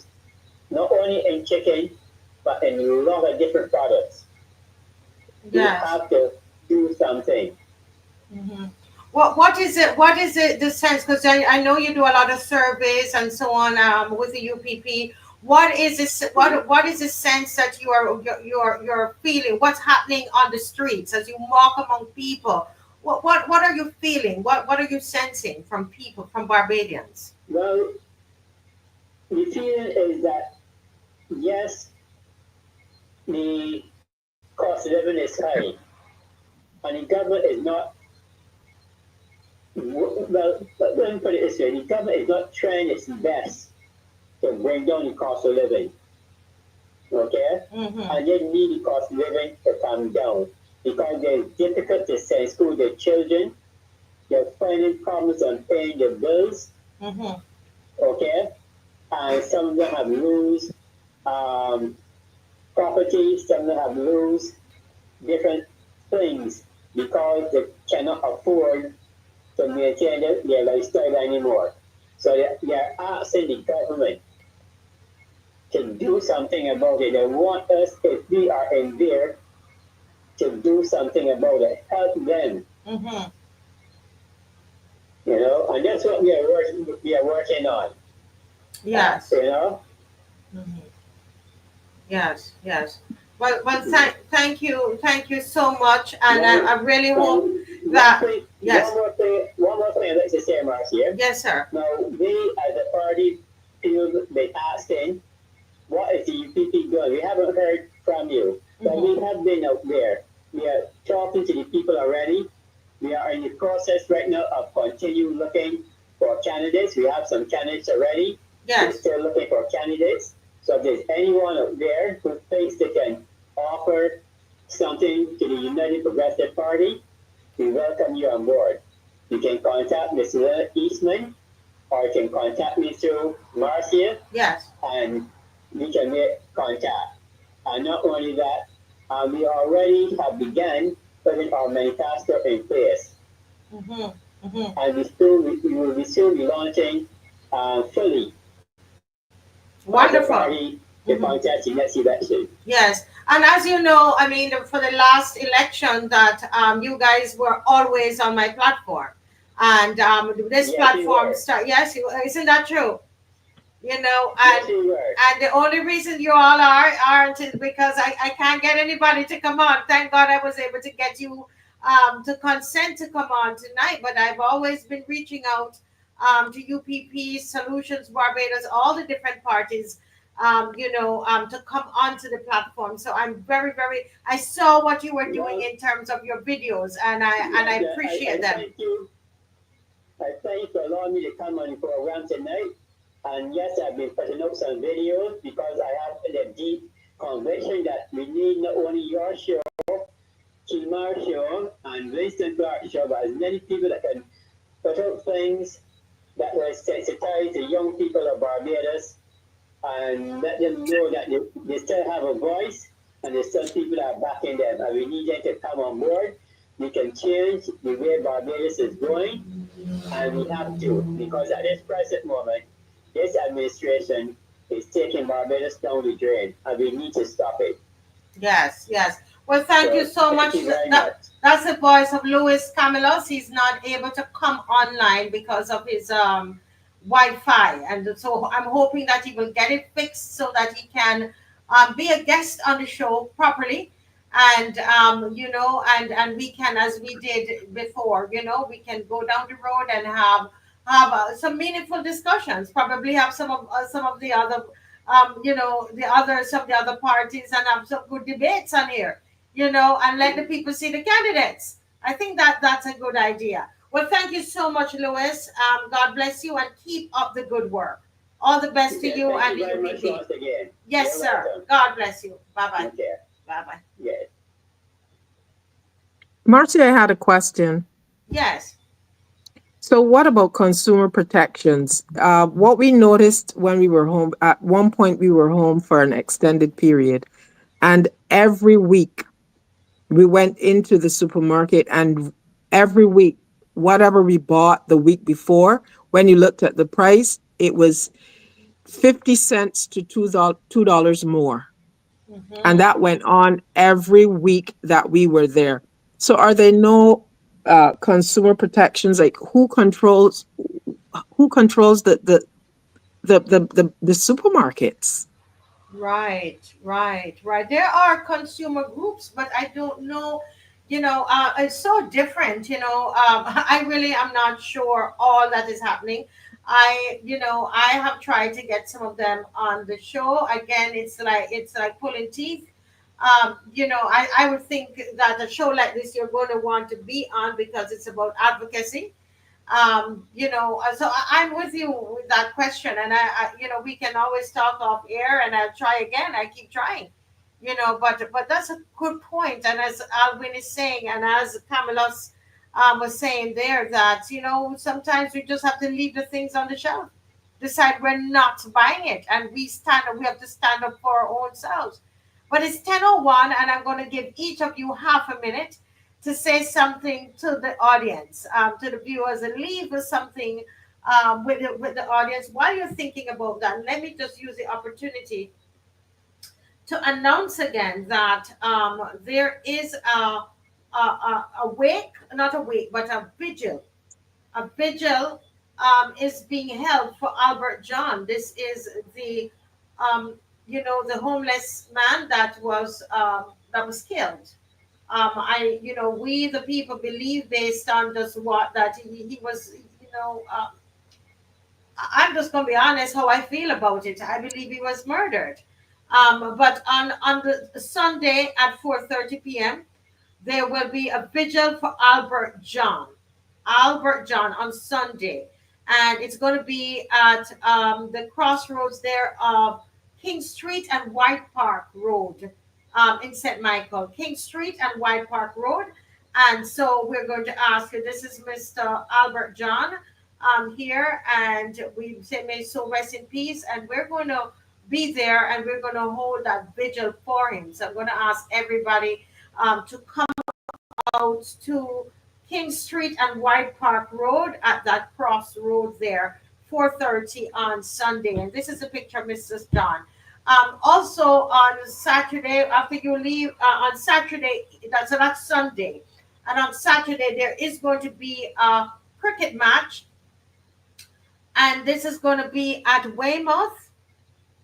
It's only this week I learned where Weymouth was. Don't laugh. There's somebody in your wall that's teasing me. What's his name again? Something about dog kennel. Somebody with that name. Don't you laugh at me. But it's going to be the Police Sports Club in Weymouth, St. Michael, and this is being put on by the Democratic Labour Party. It's called the Walter Blackman Memorial Challenge Shield, and Mr. Walter Blackman has just passed, and so they've created this game in his name, and as they celebrate independence during the Democratic Labour Party, they have a month of celebration, and so one of the events is going to be Saturday, the 23rd, and is that I'm saying 7 o'clock is when it starts. Yes, 7 p.m. Starts of 7 p.m. So I know I'm going to be busy this weekend. All right, because I want to go to that, and I want to go to Albert John, the vigil for Albert John. Okay. All right. So thank you so much, Dave. Well, come, Lord, we have to laugh before we leave. Oh Lord, help me today. Well, Minister of Sheep, the Honorable Indar Ware is what this reads. Missing, looking for 700 black belly sheep in Guyana, and he's saying, "Bah!" So that is that's there surprised me with this one. Oh my goodness. All right, so let's go to the diaspora. Diaspora, sometimes you have to laugh. Michelle, what are your final half a minute final thoughts to Barbados? My final thoughts. I want to say condolences to the Albert John family. I hope they find peace. To you, Marcia, I want to thank you for everything. Uh, Barbados, there is a documentary out there. Barrow, the freedom fighter. It's like $5 on Prime. I know Marcia didn't tell me to say this, but please watch that. In honor of independence, please watch that documentary. Um, I think it's about $5 on Prime. I've watched it a couple of times. To the people of Barbados, we hear you, we love you, we stand with you. To the government of Barbados, we watching. We're not tolerating anything else. We are watching. And yes, you don't get any vote that you do not deserve. Thank you so much. And the Barra Freedom Fighter, just before we go to the others, is going to be shown free of cost for one night only on right here on Wednesday night at 7 p.m. And we do have the opposition leader from Guyana who is going to be he's going to watch the movie and comment on it. We're going to have Dr. Nathan Wangusi from Kenya, who's watched the movie already and loved it, and said listen, he's looking forward to coming on to give his comment. And Honorable Bobby Morris, trade unionist, he is going to be on as well as our leader of the opposition, Honorable Ralph Thorne, will be on as well. And to ask, to discuss and be ready to ask your questions. So that we have a big week coming up. So let's go to Sunshine.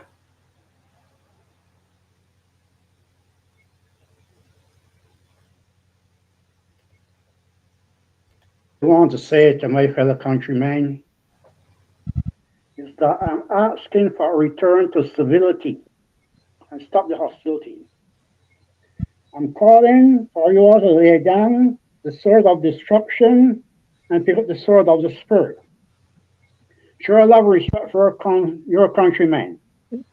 Calling for an end to vigilante violence, and I'm calling for a full investigation be done and see that justice is rendered to this young man who was brutally hunted down and died at the hands of people who were so inconsiderate in vigilante justice.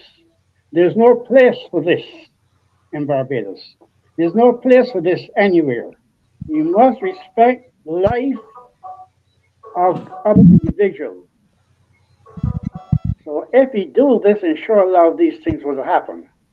To the government of Barbados, I'm calling for an end to all draconian measures, put an end to the cybercrime bill, and return the power and freedom to the people. It's the people who elected you to serve them and not the other way around. You must respect the wishes of the people and give them full transparency. I end with that. Thank you. Very well said. And the final word to Miss D, Miss Diaspora. I'll take one of your quotes, Marcia. When we lose our fear, they lose their power. I'm seeing that, Barbadians are continuing to be vigilant. They're paying attention. They're getting involved. And I'm happy to see that. And I wish we would, we continue on that vein. And, the government, they're paying attention. They are paying attention because they know that that docile nature that we're always accused of, that is going away. People are waking up. They're sitting up. They're taking action. Yes, some may be scared, but they're slowly getting there, and I'm happy about that.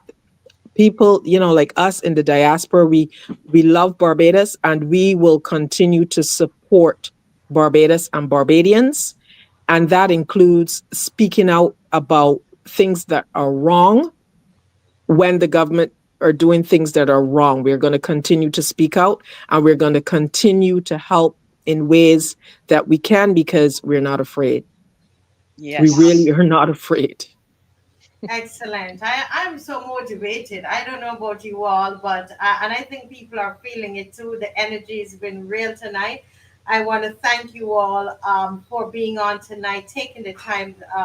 The diaspora, thank you so much. We want to have more of these sessions, more of we want. As I said, I have a soft spot for the diaspora because I live in the diaspora, and so I want us to. Let's join hands, as Dave is going to play here, and let's make this country better. We can. Yes, the bus, they turn over the bus, but we're ready. We are ready. I hope you realize we are ready to put this bus back on the road. Yes? All right. Thank you all. Thank you, Dave. Thank you to my wonderful husband. Thank you, Marcia. Thank you, Marcia and Dave. Thank you. Thank you. You're most welcome. Go right ahead, Dave. Let's join hands and show we love Barbados. Let's join hands and show how much we care.